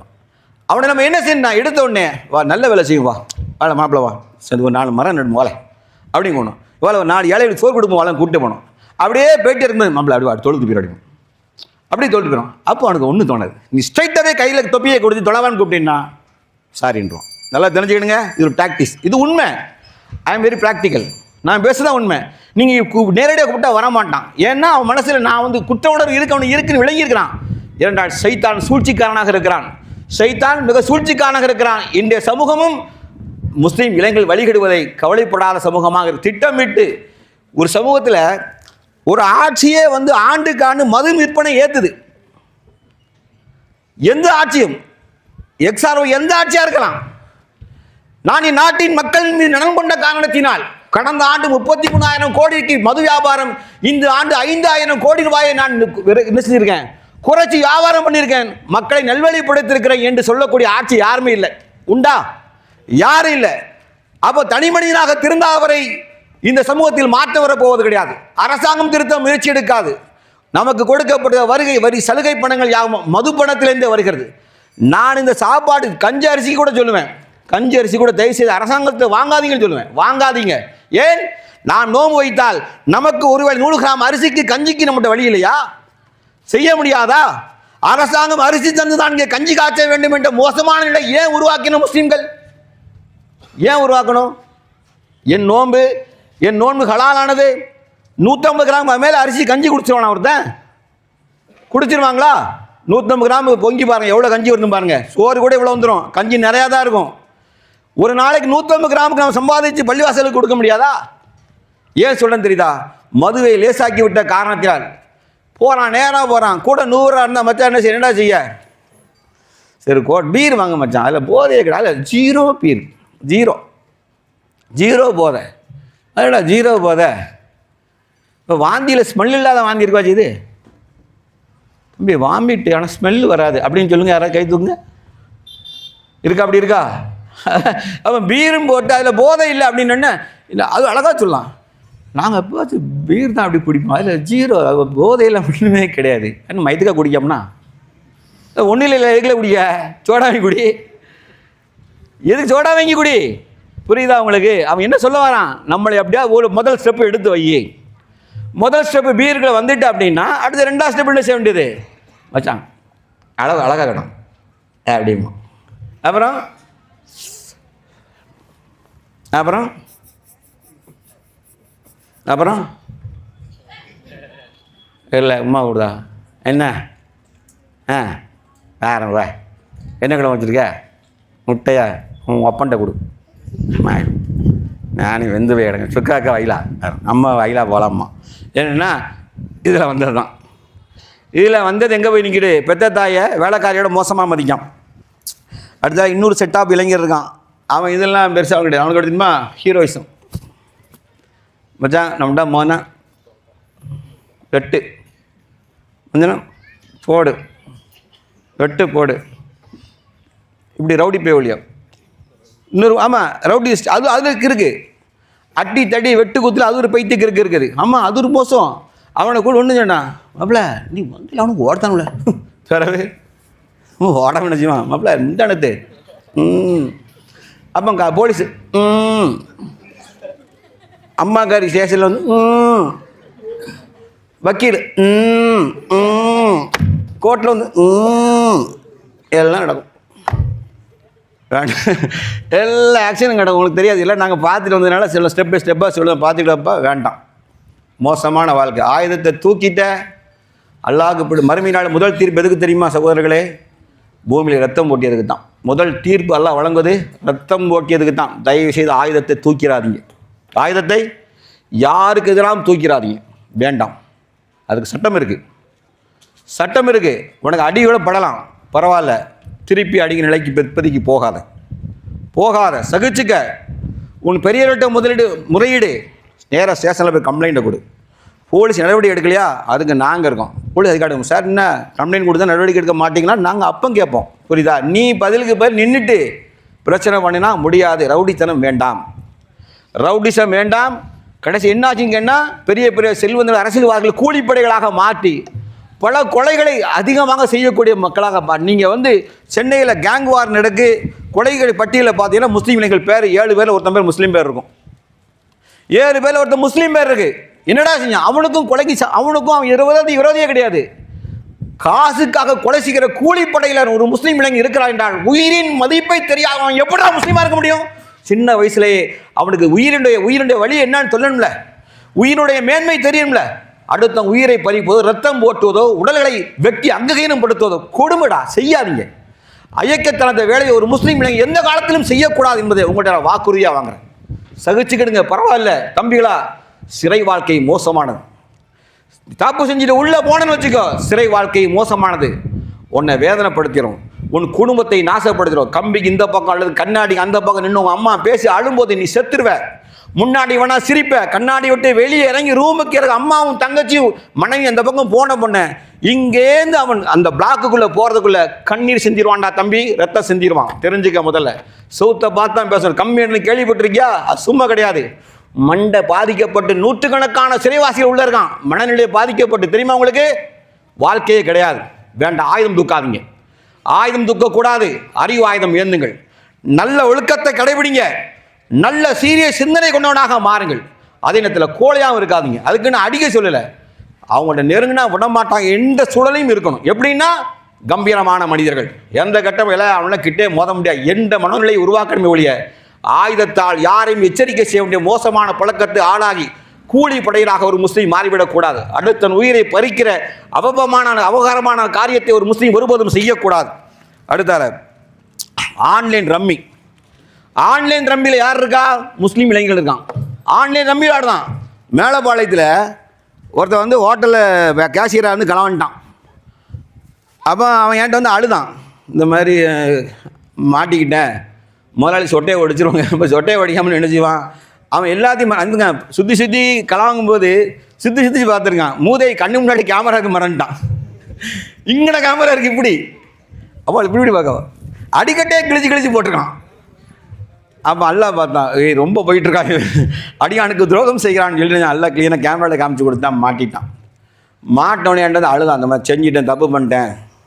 சரின்னு சொல்லிட்டு அவங்க ஓனர்கிட்ட போய் தப்பு பண்ணிட்டேன்னு சொல்லணும். தப்பு பண்ணிட்டு இவனா ஒத்துக்கலன்னு மேலே கேமராக்கு மறந்துட்டான். இவன் அடி எக்கச்சக்கமாக அடிச்சிருக்கான். 2 லட்ச ரூபாய்க்கு மேலே அடிச்சிட்டான். இப்போ என்ன செய்றீங்கன்னு கேட்டான். பைக் ஒன்று தான் இருக்குது, அதை தூக்கிட்டு போங்கன்னு சொல்லலாம் அப்படின்னு. சரி கொண்டாங்க சொல்லிட்டோன்னு சொல்லுதான்.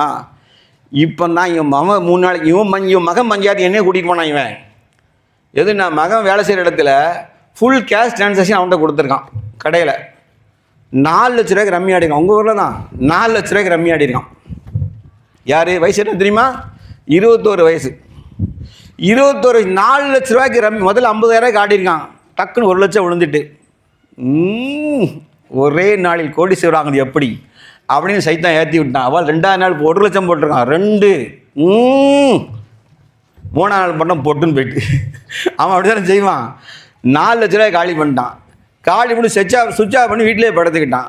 பூனை பொந்துக்குள்ள மண்டையை விட்டுக்கிட்டு உலகமே இருட்டுக்குமா. முதலாளி விடுவானா, செருப்பை கொண்டு அடித்து பிடிச்சிட்டு வந்துட்டான். அப்போ சொல்லலாம், இந்த கடை ஓனர் ஹோட்டல் ஓனர் தான் காப்பாற்றி அவனை கூட்டி போயிருக்கான். சொல்லலாம், என்ன 21 வயசு 4 லட்ச ரூபாய்க்கு ரம்மி ஆடிங்க அப்படிங்க. ரம்மின்னு என்ன தெரியும் சகோதரிகளே? சூது, ஆன்லைனில் சூதாட்டம். எவ்வளவு மோசமான செயலை முஸ்லீம் இளைஞன் செய்கிறான். மதும் சூதும் இவனுக்கு சிலை வணக்கமும் அம்பரியலும் தடை செய்யப்பட்டு இல்லையா? எவ்வளோ பெரும்பாவனத்தில் அல்லாஹ் கொண்டு வச்சான் சூதை. தைரியமாக சூதாட்டம் ஆடுகிறான் என்றால் இளமை பருவத்தில் 4 லட்சம் ரூபா நினைச்சு பார்க்க முடியல. தம்பிகளா, நம்மள பல பேருக்கு தொழிலுக்கு முதலீடே 1.5 லட்சம் 2 லட்சம் தான். இல்லைன்னு மறுக்க முடியுமா? இதை வச்சு நம்ம வாழ்வாதாரமே ஓடிக்கிட்டு இருக்கு. 4 லட்ச ரூபா அடுத்தும் பணத்தை சூதாடி தோத்துட்டு வந்துட்டு சுவிட்ச் ஆஃப் பண்ணி படுத்திருக்கான் அப்படின்னா இதெல்லாம் எங்கேருந்து வந்தது? மொபைல் சொல்கிறது எல்லாம் உன்னை வழி நடத்தக்கூடாது. தம்பிகளா புரிஞ்சுக்கிடுங்க. நம்ம விரல் சொல்கிறது தான் மொபைல் கேட்கணுமில்ல, மொபைல் சொல்கிறோம் விரல் அசைக்கக்கூடாது. நகட்டிட்டீங்க, நம்ம என்ன செய்ய, நல்லதின் பக்கம் திரும்ப முடியாத அளவுக்கு தீமைகள் மிகைத்திருக்கிற இடம்தான் மொபைல் ஃபோன். ஏன்னா இவங்க சொல்லுவாங்க, அதாவது தஜ்ஜால் வந்தோடனே பெரிய குழி தோண்டுவானாம், 2 குழி தோண்டுவானாம். ஒரு குழியில் வந்து ஃபுல்லாக குளிர்ந்த நீராக இருக்குமா. ஆமாம், தஜ்ஜால் வந்து புல்டோசர் வச்சு வச்சு அவங்களுக்கு குழி தோண்டி ஃபுல் ஐஸ் கட்டியாக போடுவான். இன்னொரு பக்கம் தோண்டி நெருப்பு கட்டியாக போடுவானா அப்படின்னு ஆட்கள் சொல்லி வச்சுருக்கான். அப்போ சொல்லுவானா, போய் இந்த ஐஸ் கட்டியில் குதி அப்படிமானா. ஐஸ் கட்டியில் குதிச்சா கீழே நெருப்பாக இருக்குமா. என்னடா அது, இந்த பக்கம் போய் குதிமானா. அங்கே போனால் நெருப்பாக இருக்க உள்ளே குதிச்சா உள்ளே தண்ணியாக இருக்குமா, சில்லுன்னு இருக்குமா. ஏண்டா அவன் என்ன உங்களுக்கு கொக்கோ கோலா கம்பெனி நடத்திட்டு இருக்கான் தஜ்ஜால். மொபைல் தாண்டா உங்களுக்கு எல்லாமே. இந்த பாரு மொபைல் கொண்டா, இதான் மொபைல் கொண்டா தம்பி, சொர்க்கம் நரகம் இதுதான். நீ பாட்டு கேட்டதுக்கு இது நரகம். எப்படியே ஐஸ் கட்டி பாட்டு கேட்டு விழியில் வீழ்ந்து இதயம் நுழைந்து அப்படியே மௌத்தாடுன்னு வச்சுக்கங்க, நேர நரகம். கேட்குது ஐஸு, சாவுறது இங்கே கபூருக்குள்ள, எங்கே நரகம். இன்னொன்று குரானு,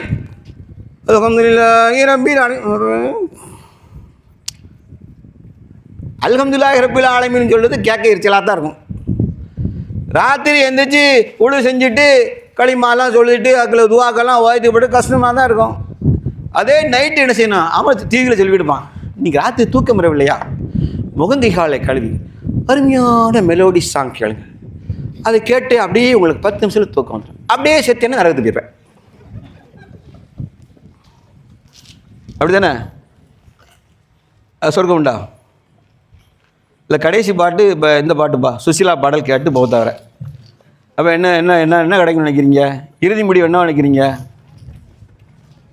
இறுதி முடிவு என்ன? மலக்கல் மௌத் வந்து இறுதியாக என்ன பாடினீர்கள், என்ன பாடல் கேட்டீர்கள்? சுசிலா பாடலா? சீச்சி, அதை கேட்குறோம். ஜென்சி பாடல் கேளுங்கள், சொர்க்கம் புக செய்வோம். என்ன அப்போ சொர்க்கம் நரகம் எங்கே இருக்குன்னா கையில் வந்தாச்சு. உன் உள்ளங்கை தீர்மானிக்க போகுது. தம்பி கொஞ்சம் திருப்பினேன்னா ஆபாச படம், கொஞ்சம் திரும்பினா சூதாட்டம், கொஞ்சம் திரும்பினா எல்லா அசிங்கம் இருக்குது, எல்லா பெண் தொடர்பும் கிடைக்கும். பெண்ணுக்கு ஆண் தொடர்பு கிடைக்கும், ஆணுக்கு பெண் தொடர்பு. ஆனால் பார்க்க கண்ணு சுகமாக, கண்ணுக்கு ஐஸ் வாட்டர், உள்ள நுழைஞ்ச நெருப்பு. இங்கே குரானு ஹதீஸும் பயானும் ராத்திரி உட்காந்து கேட்க கஷ்டமாக இருக்கும், உள்ள போனால் சொர்க்கம். புரியுதா?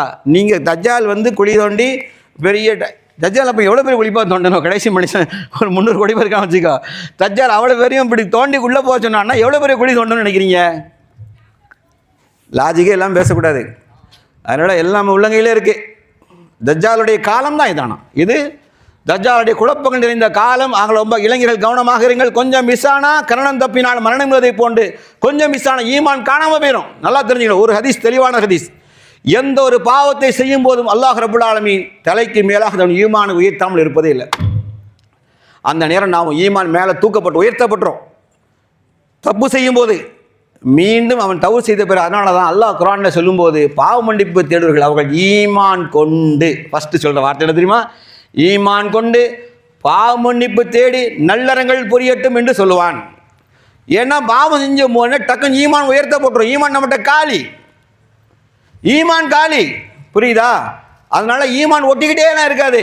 ஆகவே தான் அல்லாஹ் குர்ஆனில் சொல்லும்போது சூரா ஃபுர்கான் 70 வசனத்தை தயவு செய்து படிங்க. ஈமான் கொண்டு திரும்பி என்ன செய்யுங்க, நீங்கள் பாவ மன்னிப்பு தேடி நல்லறங்கள் புரியும். குர்ஆனில் சொல்லி காமிக்கான்.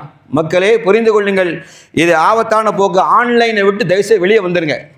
ஆன்லைனில் சொல்லக்கூடிய எல்லா மோசடிகள் தான், அதில் பெரும்பான்மைகள் ஏமாற்றாக இருக்கிறது. அடுத்தால உங்களுக்கு பிடித்தமான subject 2 wheeler riding, bike riding, bike heroes. இந்த டிடி வாசன் ஒருமே பங்கு வச்சுட்டு அலைஞ்சான். அவனை தூக்கி கொண்டு போலீஸ் வீட்டை அடித்து, நல்லா கேட்டுக்கிடுங்க, இங்கே நீங்கள் இஸ்லாமிய எல்லா அற்புதங்களுக்கு காமிச்சாலும் ஒரு 100 இளைஞன் தான் உட்காந்துருப்பான். ஆனால் டிடி வாசனுக்கு எத்தனை ஃபேன்ஸ் தெரியுமா? யாருக்கா தெரியுமா உங்களுக்கு? 15 லட்சம் பேர். எத்தனை? 15 லட்சம் பேர் அவனுக்கு வந்துருக்கான், ஃபேன்ஸ் இருக்கும். அவன் மேலே வழக்கு போட்ட உடனே, அங்கே கோயம்புத்தூர் ரேஸ்கோர்ஸ் ஸ்டேஷனில் வழக்கு போட்ட உடனே அவனை பெயில் காட்டுறதுக்கு அவன் மேலே 15,000 பேர் பைக்கில் வந்திருக்கான். 15,000 பேர். அவன் எதுக்காக போகிறீங்க நீங்கள்? அவன் என்ன சாதனை பண்ணிட்டான்? என்னப்பா தம்பி, காலில் நடக்கிறது இயல்பு, மண்டேல நடந்தா இவனா மண்டேல் நடப்பானப்பா, இவனா மண்டேல் நடப்பானா? தம்பி பைக்கில் இப்படி நடந்தால் மண்டேல் நடக்க சம்மந்தாது, மண்டேல் நடக்கான். இது அதிசயம் நினைச்சு பைத்தியக்கார பையில் அவன் முன்னாடி 15 லட்சம் பேர் ஃபாலோவர்ஸ் மட்டும் இருக்கான். 15,000 பேர் வந்திருக்கான். அவன் அதை வச்சு 3 வீடு வாங்கியிருக்கான், 4 கார் வாங்கியிருக்கான். அவன் நீ என்னடா வாங்கியிருக்கான்? உங்கள் அப்பா இஎம்ஐயில் வட்டிக்கு வாங்கியிருக்கான். உங்கள் அப்பா இஎம்ஐயில் வட்டிக்கு வாங்கியிருக்கான். போன வாரம் நினைக்கேன் நம்ம மேம்பாலத்தில் 3 தம்பிகள், 3 தம்பிகள். தம்பி அழகான இளமை, 3 பேர் ஃபோட்டோ பார்த்துட்டு நான் சரி பண்ண மைதெல்லாம் பேசிட்டே வந்தேன். எங்களுக்கு கண் கலங்கிட்டீங்க. நைட்டு 1:30 மணி. எங்கே போகிறான்? டீ குடிக்க போகிறான். எங்கே? அந்த ரயில்வே ஸ்டேஷன்கிட்ட போய் டீ குடி. 1:30 மணிக்கு போகிறான். பைக்கில் எப்படி போனான்னு தெரியுமா? பைக் ஓட்டினீங்கல்ல, எப்படி ஓட்டினீங்க நீங்கள்? நேராக பஸ்ஸு வாரான். பைக்காரன் இன்னொரு பழக்கம் இருக்குது, ஏற்ற வண்டிக்கு முன்னாடி போட்டு பைக் படுக்க போட்டு கட் பண்ணி கொண்டு வருது. அன்றைக்கி நடந்தாதான் தெரியுமா உங்களுக்கு? தெரியுமா தெரியாதா? தம்பி வேகமாக ஓட்டுறது தப்பு.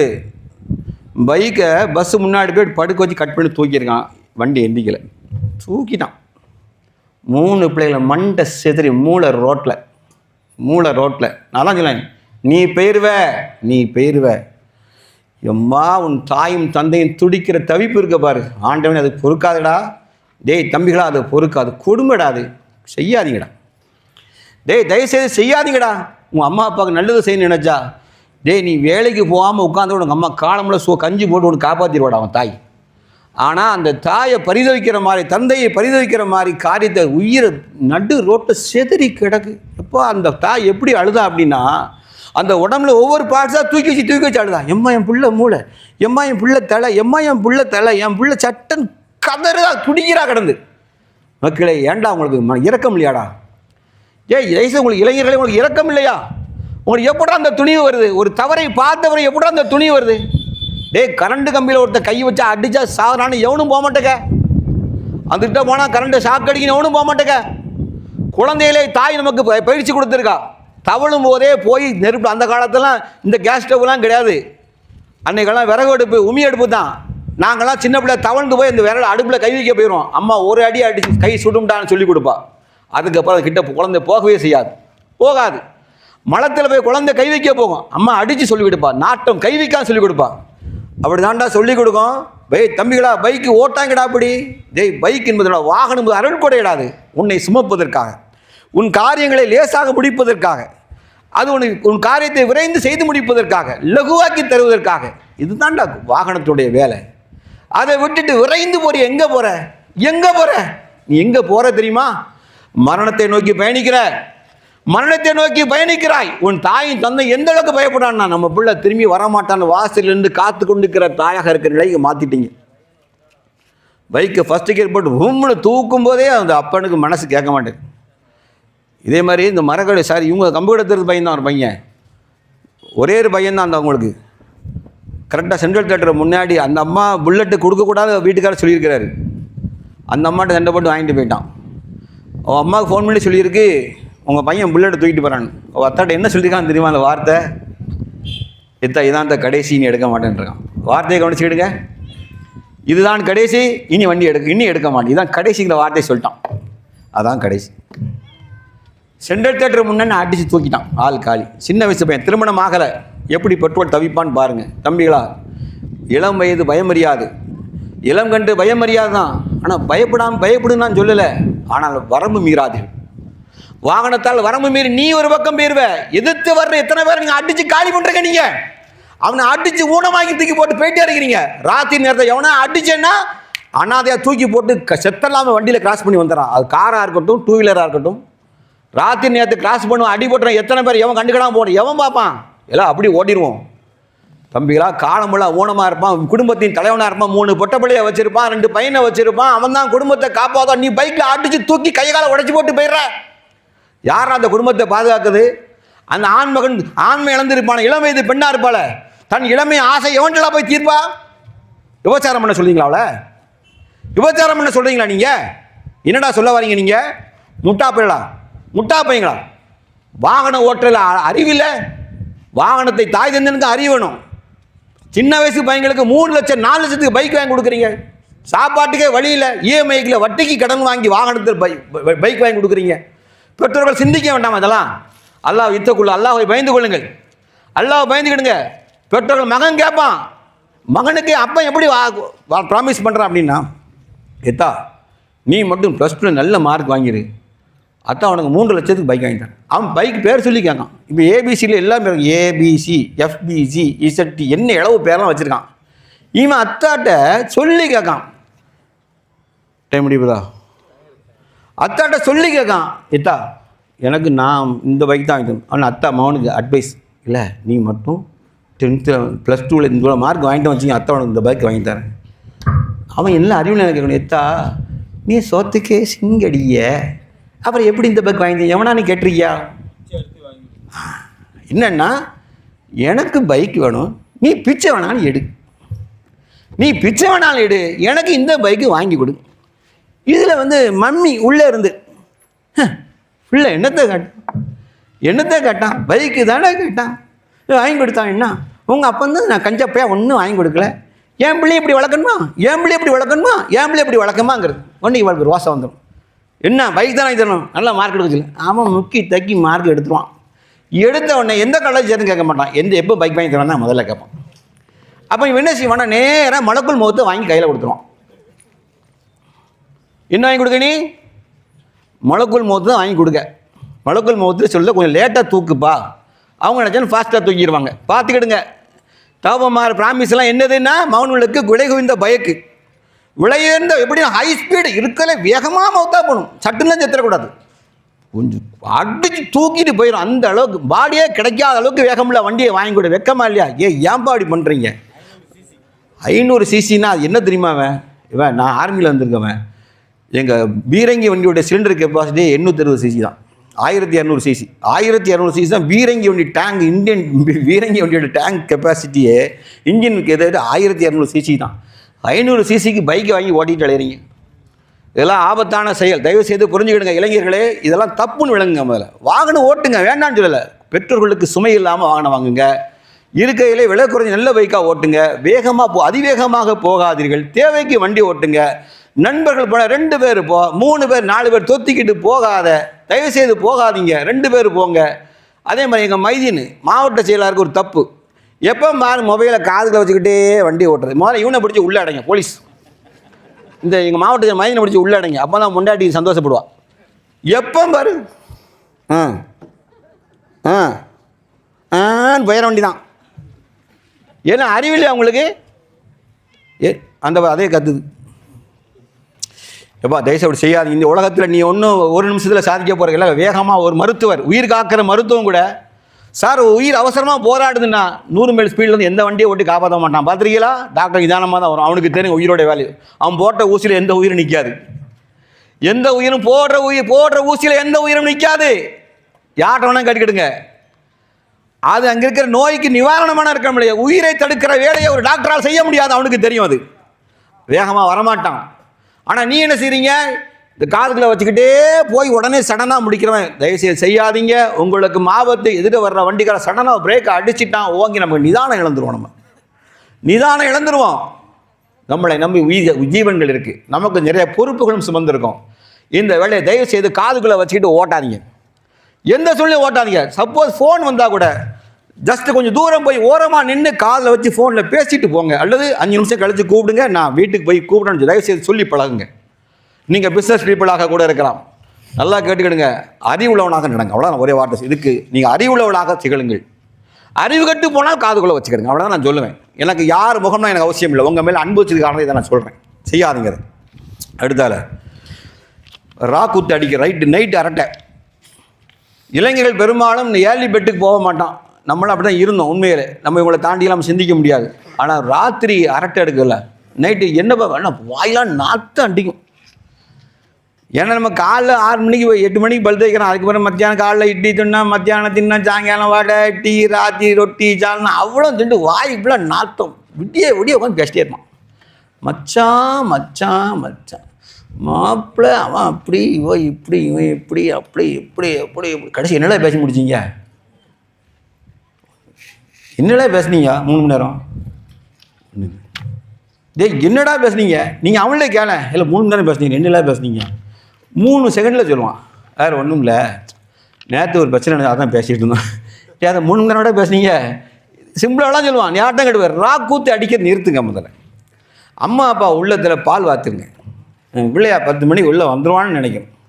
இப்போ உள்ள 10 மணிக்கு வெளியே அப்பன்னு சொல்லுவான். அம்மாக்காரி பேவுலன்னு சொல்ல மாட்டான். அப்போ பேவுள்ள 10 மணிக்கு வெளியே போகிறானே என்ன செய்வான்னு தெரியலையே. எல்லாம் பார்த்துக்கலா வருவானான்னு தெரியல. பேவுள்ள வந்தால் தான் உண்டு. எதுக்குன்னா நோம்பு நேரத்தில் எனக்கு ஒரு ஃபோன் வருது. நைட் 1:30 மணி. இதெல்லாம் சம்பவம் தெரிஞ்சுக்கணும். நைட் 1:30 மணிக்கு எனக்கு நோம்பில் ஒரு 5-6 வருஷத்துக்கு முன்னால் 1:30 மணிக்கு எனக்கு ஃபோன் அடிக்கான். திவான்னு ஒரு பையன் ஃபோன் அடிச்சு அஸ்ஸலாமு அலைக்குண்ணே அப்படின்னா. 1:30 மணிக்கு அஸ்ஸலாமு அலைக்குமா? என்ன திவான் நானும் தகவத்தில் அதில் வர தூங்கிட்டீங்களோ? சரி நோம்பில் பேர் சகர் தூங்கிட்டு சகருக்கு எந்திரிக்கும்ல. அவன் கேள்வியே கேட்கான். தம்பி வீட்டில் இருக்கானண்ணே. யார் என் பையன் பேர சொல்லி. சரி வீட்டில் இருக்கானண்ணே. நான் அப்போ தான் உஷாராக பார்க்கேன். எங்கள் பிள்ளை மௌனம் எங்கங்க அப்படின்னா. யார்? பொம்பளைகள் வழக்கம் போல். எதுக்கு கேட்க இந்நேரம் அப்படின்னேன். இல்லை கேட்டேன். ஏய் நீ மறைக்காதப்பா, மேட்ரை சொல்லுப்பா, ஏதோ சொல்ல வர சொல்லு அப்படிங்க. இல்லைண்ணே கோர்ட்டுக்கு ஆப்போசிட்டில் ஒரு ஆக்சிடென்ட் நடந்திருக்கு. உங்கள் சரி மாதிரி தெரிஞ்சது நானே பார்க்கணும். குடல் இங்கேருந்து வாய்க்கு வந்துட்டு எனக்கு ஜம்ப் பண்ணி உட்காண்டேன். என் முன்னாட்டுக்கு ஒரு 1/2 ஸ்டெப்பையில் விட்டேன். எந்தி பேவில் எங்கள் மௌனம் எங்கே அப்படின்னு கேட்டேன். அவன் இந்த ஃப்ரெண்டு கூட இந்த ஜன்னலில் நைட்டு டீ ஐக்கிரவுண்டில் லெமன் டீ போடுவான். அதை குடிச்சிட்டு அப்படியே டிஏஜி பங்களா வழியாக போய் கேடிசி நகர் பாலம் வழியாக வந்து மெயினில் 4 பைக்கு வேகமாக வந்திருக்கான். 4 பைக்கு 110 கிலோமீட்டர் வேகத்தில் வந்திருக்கான். என்ன ரோடு ஃப்ரீயாக வந்திருக்கான். ரோடு ஃப்ரீ தான் பிரதர், வண்டி வரல, மாடு வருமே. மாடு வந்துட்டு மாட்டை அடிச்சு 35 அடி தூரம் தூக்கிட்டு போயிருக்கான். அப்படியே தூக்கிட்டே போய் பேவுள்ளே பள்ளத்தில் விழுந்துட்டு இவன் கிராஸ் பண்ணி போகிறத பார்த்துருக்கான். இல்லை சத்தம் கேட்கல, டம்முன்னு சவுண்டுக்கு. 4 பேர் தான் பைக்கில் வேகமாக போனான்னு சொல்லிட்டு தேடிக்கணும். ஆளே காணும். ஏன்னா அடித்து பெல்பீன்ஸ் பள்ளத்துக்குள்ளே உள்ளே இழுத்துட்டு போயிட்டு மாடோடு தூக்கிட்டு போயிட்டாங்க. 3 வண்டிக்காரன் போயிட்டு யூட்டன் அடித்து வாரான். இல்லை பின்னாடி இருந்து போய் ஆளக்கணும் அப்படின்னு. யாருன்னா இவன் தப்பிச்சிட்டான்.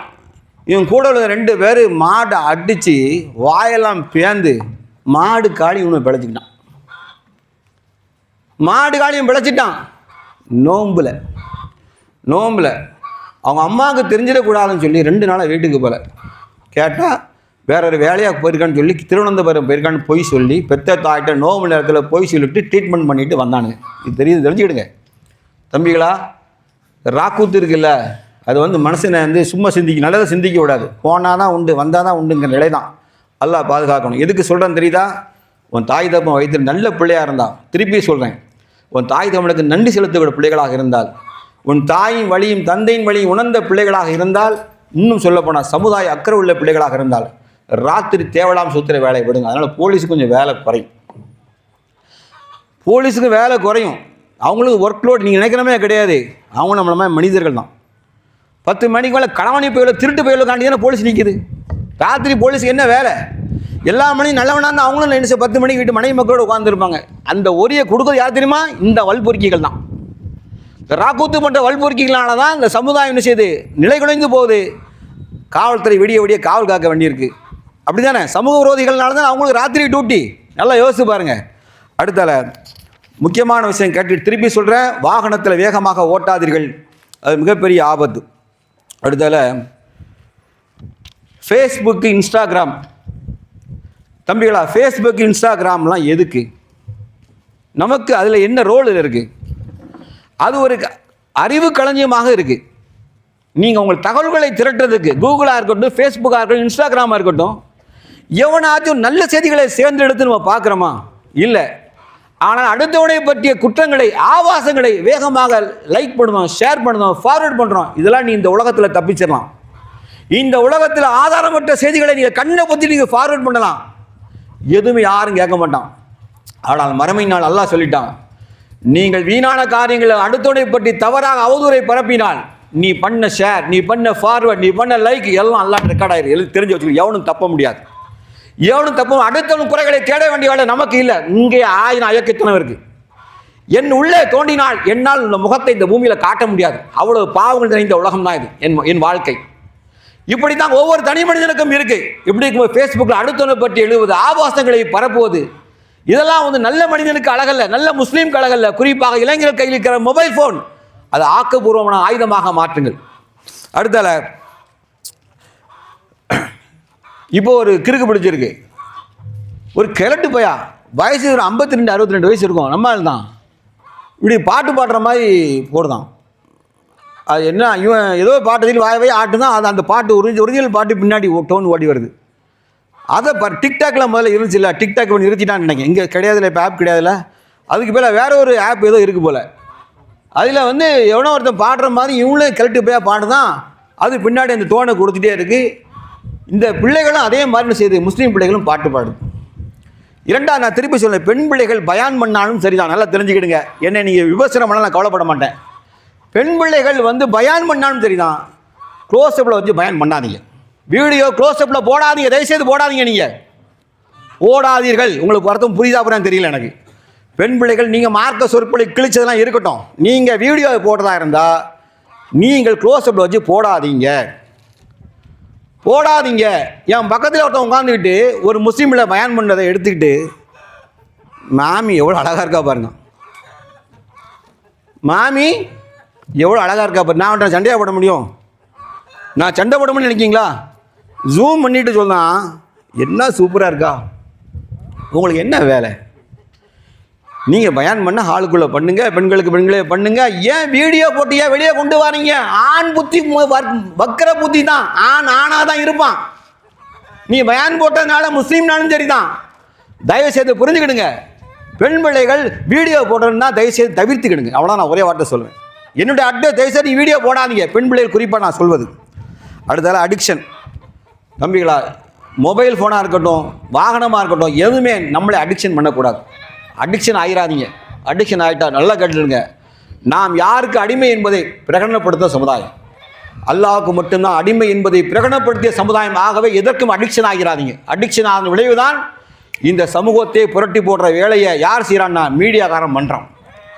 மீடியாக்கள் நினைச்சா அந்த ஒரு சமூகத்தை மாற்ற முடியும். அந்த அளவுக்கு நம்மளை அடிமைப்படுத்தி வச்சிருக்கான். அடிக்ஷன் ஆகக்கூடாது. சிந்தனையால் எப்போதுமே அல்லாஹ்வோட தொடர்புடைய மார்க்கத்தோடு தொடர்புடைய மக்களாக இளைஞர்களாக இருந்தால் மட்டும்தான் நம்ம யாரும் அடிக்ஷன் பண்ண முடியாது. அதாவது அடிமைப்படுத்தல், மனசை முழுமையாக அதில் ஆட்படுத்துதல், இது இருக்கவே இருக்கக்கூடாது. முஸ்லீம் எப்போதுமே ட்ரிபிளிங் மேனர் தான். மார்க்கம் எல்லாம் எந்த ஒன்றையும் நுனிப்புள் மைண்ட் அப்படி தட்டி தூர விட்டணும். இல்லைன்னு சொன்னால் நம்மை விட ஏமாளி யாரும் இருக்க முடியாது. ஈஸியாக நம்ம உழைத்து போட்டு விடுவார்கள். அடுத்தால சவால்கள் நிறைந்த உலகம். அவருடைய சோர்ஸை மட்டும் நான் சொல்லிட்டு நான் கிளம்புறேன், முடிக்கிறேன். அல்லாஹ்வுடையார்களே, நான் இப்போது வரும்போது என்னோட ஒரு மொபைலில் ஒரு இதை பார்த்தேன். எனக்கு யூனிஸ் அனுப்பி வச்சான். இப்போ தீனுல் இஸ்லாம் அக்பர் காலத்து லவ் உண்டாயிருக்கு. அக்பர் மன்னர் இருந்தால் தெரியுமா? அக்பர் ஷா மன்னர்.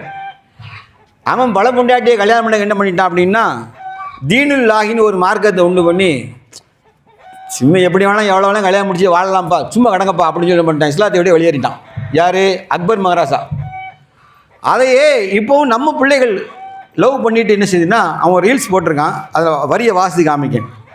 ஒரு முஸ்லீம் அல்லாத சகோதரன் ஒரு முக்காடு போட்டு மூஞ்ச மறைச்ச மூதேவி ஒன்று அவங்க கூட ஓடி போயிட்டு, ஓடி போய் 2 பேரும் கடற்கரையில் அவங்க கையை பிடிக்க, இவங்க கையை பிடிக்க, அவன் கவிதை பாடுதான். அதை அப்படி பின்னாடி வாசி காமிக்க பாரு. காசி கொடுத்த வரம் இது. அவங்க காசி அவனுக்கு வரம் கொடுத்தான். காசி கொடுத்த வரம் யாரை? முக்காடு போட்ட மூதேவியை பார்த்து கைப்பிடி, காசி கொடுத்த வரமே. தொழுதது என்னமோ அவள் தான், அவள் தொழுதாலாம். ஆனால் வரம் கிடைத்தது என்னமோ எனக்குத்தான். நல்லா இருக்குல்ல? புரியலையா? காசி கொடுத்த வரமே. தொழுதது என்னமோ ஃபாத்திமா, தொழுது என்னமோ அவள் தான்.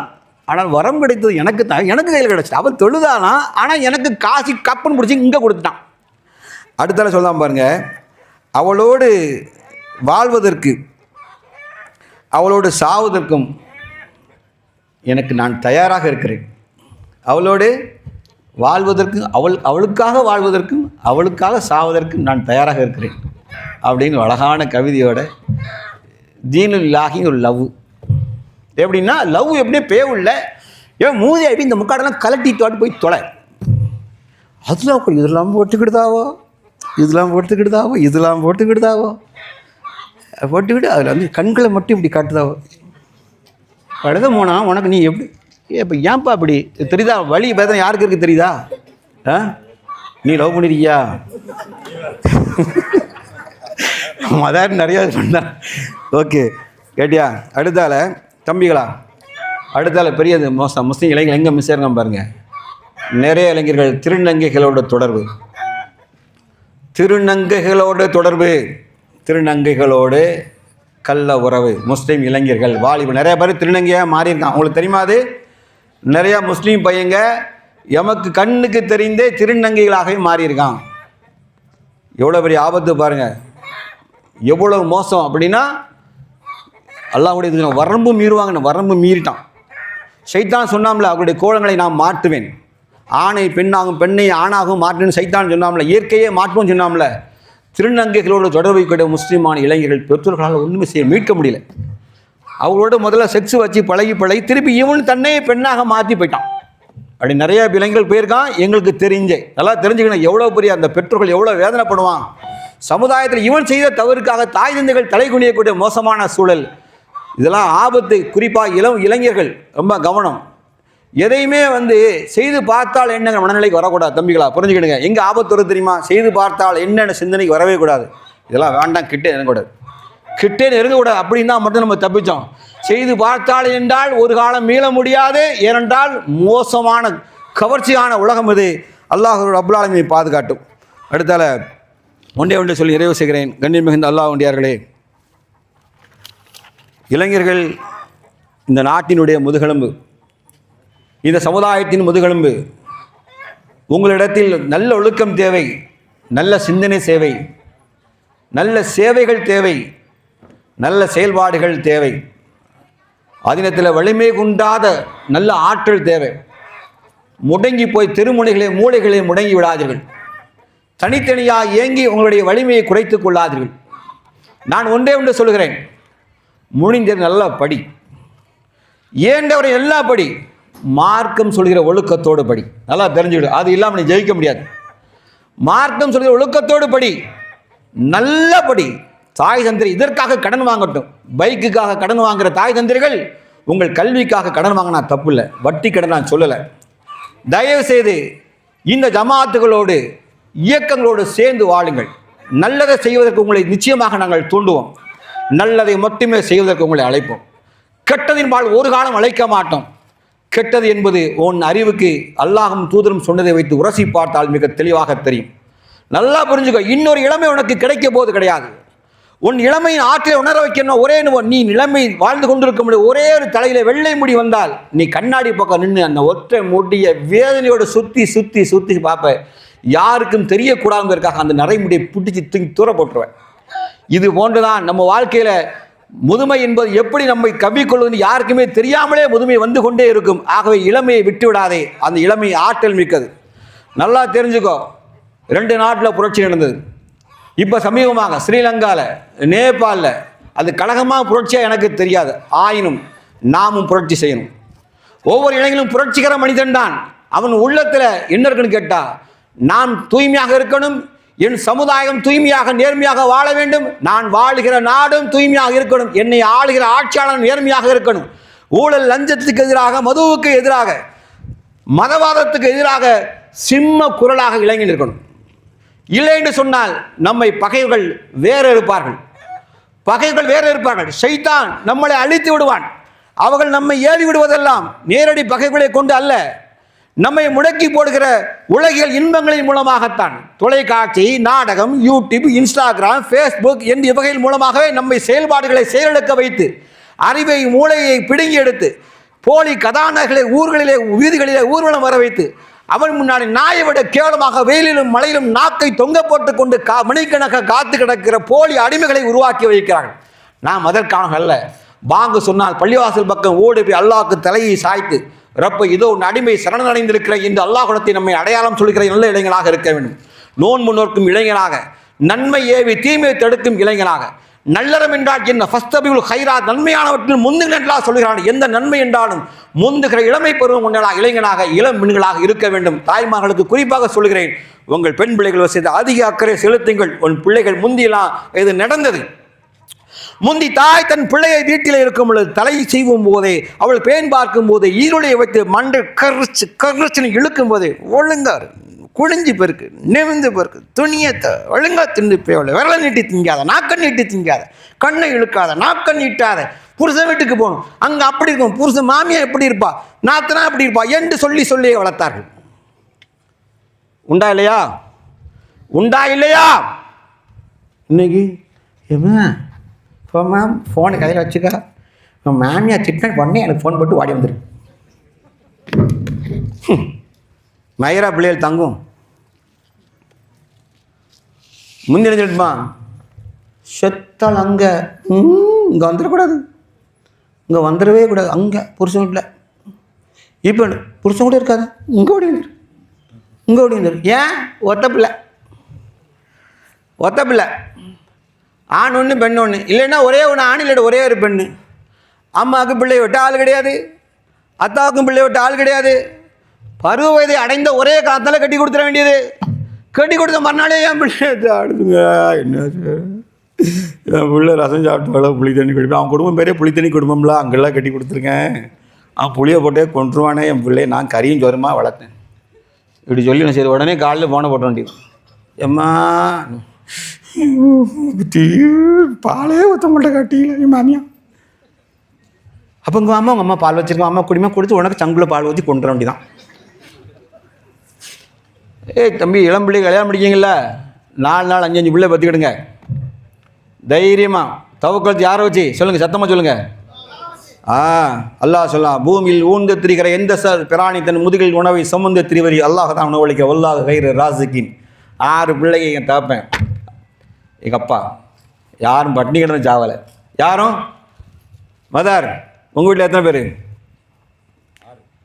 10 டப்புன்னு நான் 4 மடக்கினான். 6 அம்மா உட்காந்துருக்கு.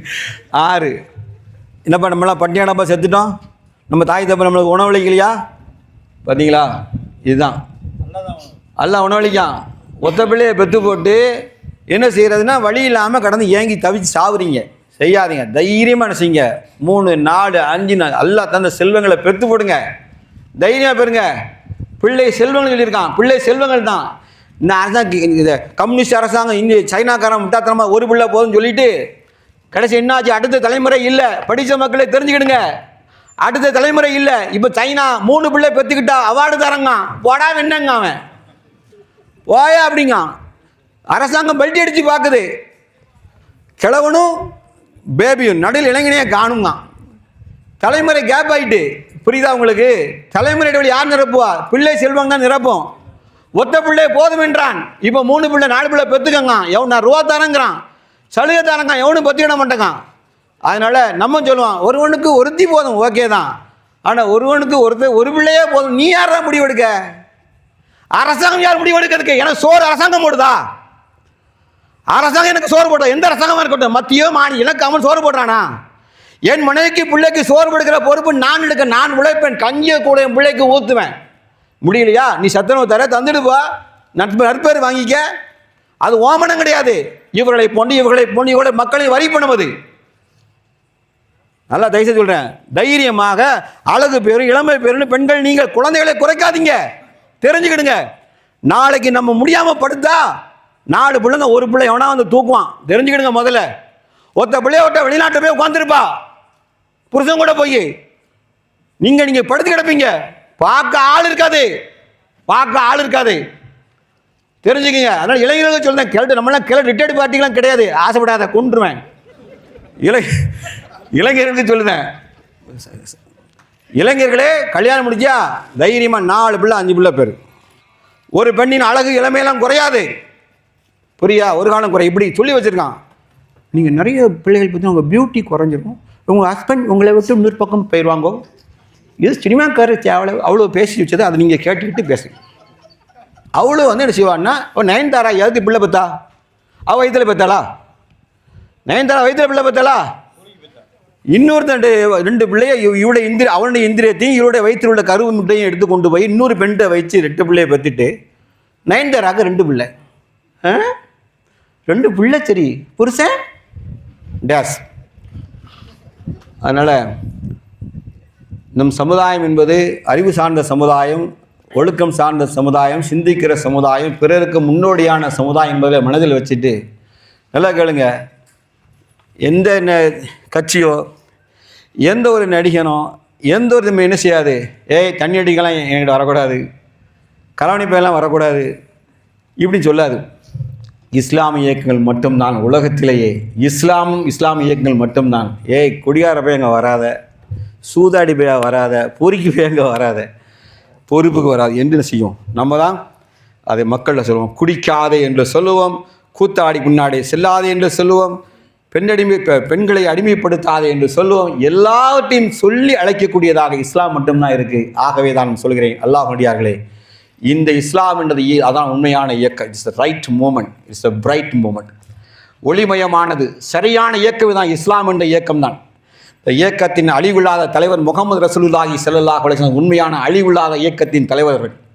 எல்லா காலத்திலும் மன்னரில் அடங்கியது நம்மை வழிகாட்டுகிற தலைவர். அந்த தலைவரை பின்பற்றி வாழ்கிற வரைக்கும் இந்த சமுதாயம் ஒளிமயமாக வாழும். அதை விட்டுட்டு உலகியல் காரணங்களுக்காக நடிகர்களுக்கு பின்னால், போலியான தலைவர்களுக்கு முன்னால் நீங்கள் அணிவகுத்தால் நீங்கள் அழிந்து போவீர்கள். நம்முடைய ஆற்றலை, இளமையை இன்னொரு வந்து வேண்டன்னு கையை காட்டி வாங்கிட்டு போகிறான் அப்படின்னா என்னால் தாங்கிக்கவே முடியல, என்னால் அதெல்லாம் சகிச்சுக்கிடவே முடியல. எப்படி சாத்தியமாகுது? யார் பின்னாடி நம்ம நிற்கும் அப்படிங்கிறத கூட தெரியாமல் முஸ்லீம் பெண்களும் ஆண்களும் நிற்பது அவமானமாக இருக்கிறது. அல்லாஹ் ரப்பல் ஆலமீன் இந்த சமூகத்தை வழிநடத்த அவனே போதுமான மக்களே, இந்த வந்த மக்கள் யாரும் ஒருபோதும் அல்லாஹ்வுக்கு இணை வைக்கக்கூடாது என்று உறுதி எடுங்கள். ஷிர்க் நமக்கு வலிமையான எதிரி, மறுமையின் எதிரி, இம்மையின் எதிரி. இரண்டாவதாக நமது விரோதி ஷைத்தான் என்றால் அவனை அடிக்கிற முதல் ஆயுதம் 5 வேளை தொழுகை தான். இளைஞர்கள் 5 வேளை தொழுவீங்களா? சொல்லுங்க, சத்தமாக சொல்லுங்க பிள்ளைங்களா, சொல்லுங்க. அல்லாஹ்வுடைய அருளை தேடிக்கிடுங்க, அல்லாஹ்வுடைய அருளை தேடிக்கிடுங்க. தம்பிகளா, நம் கைகள் அல்லாஹ் பொறுப்பை கொடுத்துரும். ஏழைகள், அனாதைகள், சிறை போட்டோர், கடன் போட்டோர், என்ன துன்பத்தில் ஆழ்ந்த மக்கள், விதவைகள், அனாதைகள், கடன் போட்டோர், சிறை போட்டோர், எல்லா மக்களுக்கும், விலகின மக்களுக்கெல்லாம் பாடுபடுகிற கடமை நமக்கு பொறுப்பாக கொடுக்கப்பட்டிருக்கிறது. இதன் மனதில் வைத்துக்கொண்டு நீங்கள் புரிந்து கொண்டு செய்யுங்க. இளமைக்கு இவ்வளவு பொறுப்பு இருக்குதா? நாம் அதிகமான சுமையை சுமக்கக்கூடியவர்கள், ஆனால் அலட்சியமாக கலட்டி விட்டு சுதந்திரமாக திரிவதாக நினைத்து கொண்டிருக்கிறோம். நம்மை நாமே ஏமாற்றுகிறோம் என்று புரிந்து கொண்டால் இளமையினுடைய நோக்கத்தையும் அதனுடைய ஆற்றலையும் புரிந்து கொண்டு செயல்பட ஆரம்பிப்பீர்கள். அல்லாஹ் ரப்பல் ஆலமீன் இந்த சமூகத்தை அவன் ஒளிமயமாக வழிநடத்த போதுமானதாக இருக்கிறான். நம்ம ஈமான் எண்ணம் தூய்மையாக இருந்தால் செயல்களும் தூய்மையாக அமையும். ஏதோ பேசினா கத்துனா என்று விளங்கி கொள்ளாது. இல்லை, கரெக்டு, நான் சொல்லுவது சரிதான், எனக்கு நிறைய உண்மையான டியூட்டிஸ் இருக்குது, நான் செய்யணும். யாரோட சேர்ந்து அதை செய்ய முடியுமோ எங்களோட சேர்ந்து வாருங்கள். அல்லாஹ் ரப்பல் ஆலமீன் நிச்சயமாக நம்மை மறுமையில் நேசிக்கக்கூடிய காரியங்களை இந்த உலகத்தை நம்மால் இயன்றவரை செஞ்சுட்டே இருப்போம். அந்த நிலையிலே அல்லாஹ் ரப்புல் ஆலமீன் நம் உயிரை பறித்து மலக்குல் மௌத் அலைஹிஸ்ஸலாம் வருகிற நல்ல ஆத்மாவை வெளியேறு என்று சொல்கிற அந்த சுப செய்தியோடு இந்த உயிரை பறிக்கிற பாக்கியத்தை அல்லாஹ் ரப்புல் ஆலமீன் நமக்கு தந்தரட்டும். முஸ்லீம் இளைஞன் வாழ்ந்தால் இவர்களை போன்று வாழ வேண்டும் என்று பிற சமுதாயம் அடையாளம் காட்டக்கூடிய முஸ்லீம்களாக நீங்கள் வாழ வேண்டும் என்று அல்லாஹ் ரப்புல் ஆலமீன் அருள் புரியட்டும் கேட்டு உரையை நிறைவு செய்கிறேன். வாஹித் தவானா அல்ஹம்துலில்லாஹி ரப்பில் ஆலமீன். அஸ்ஸலாமு அலைக்கும் வரஹ்மத்துல்லாஹி வபரகாத்துஹு.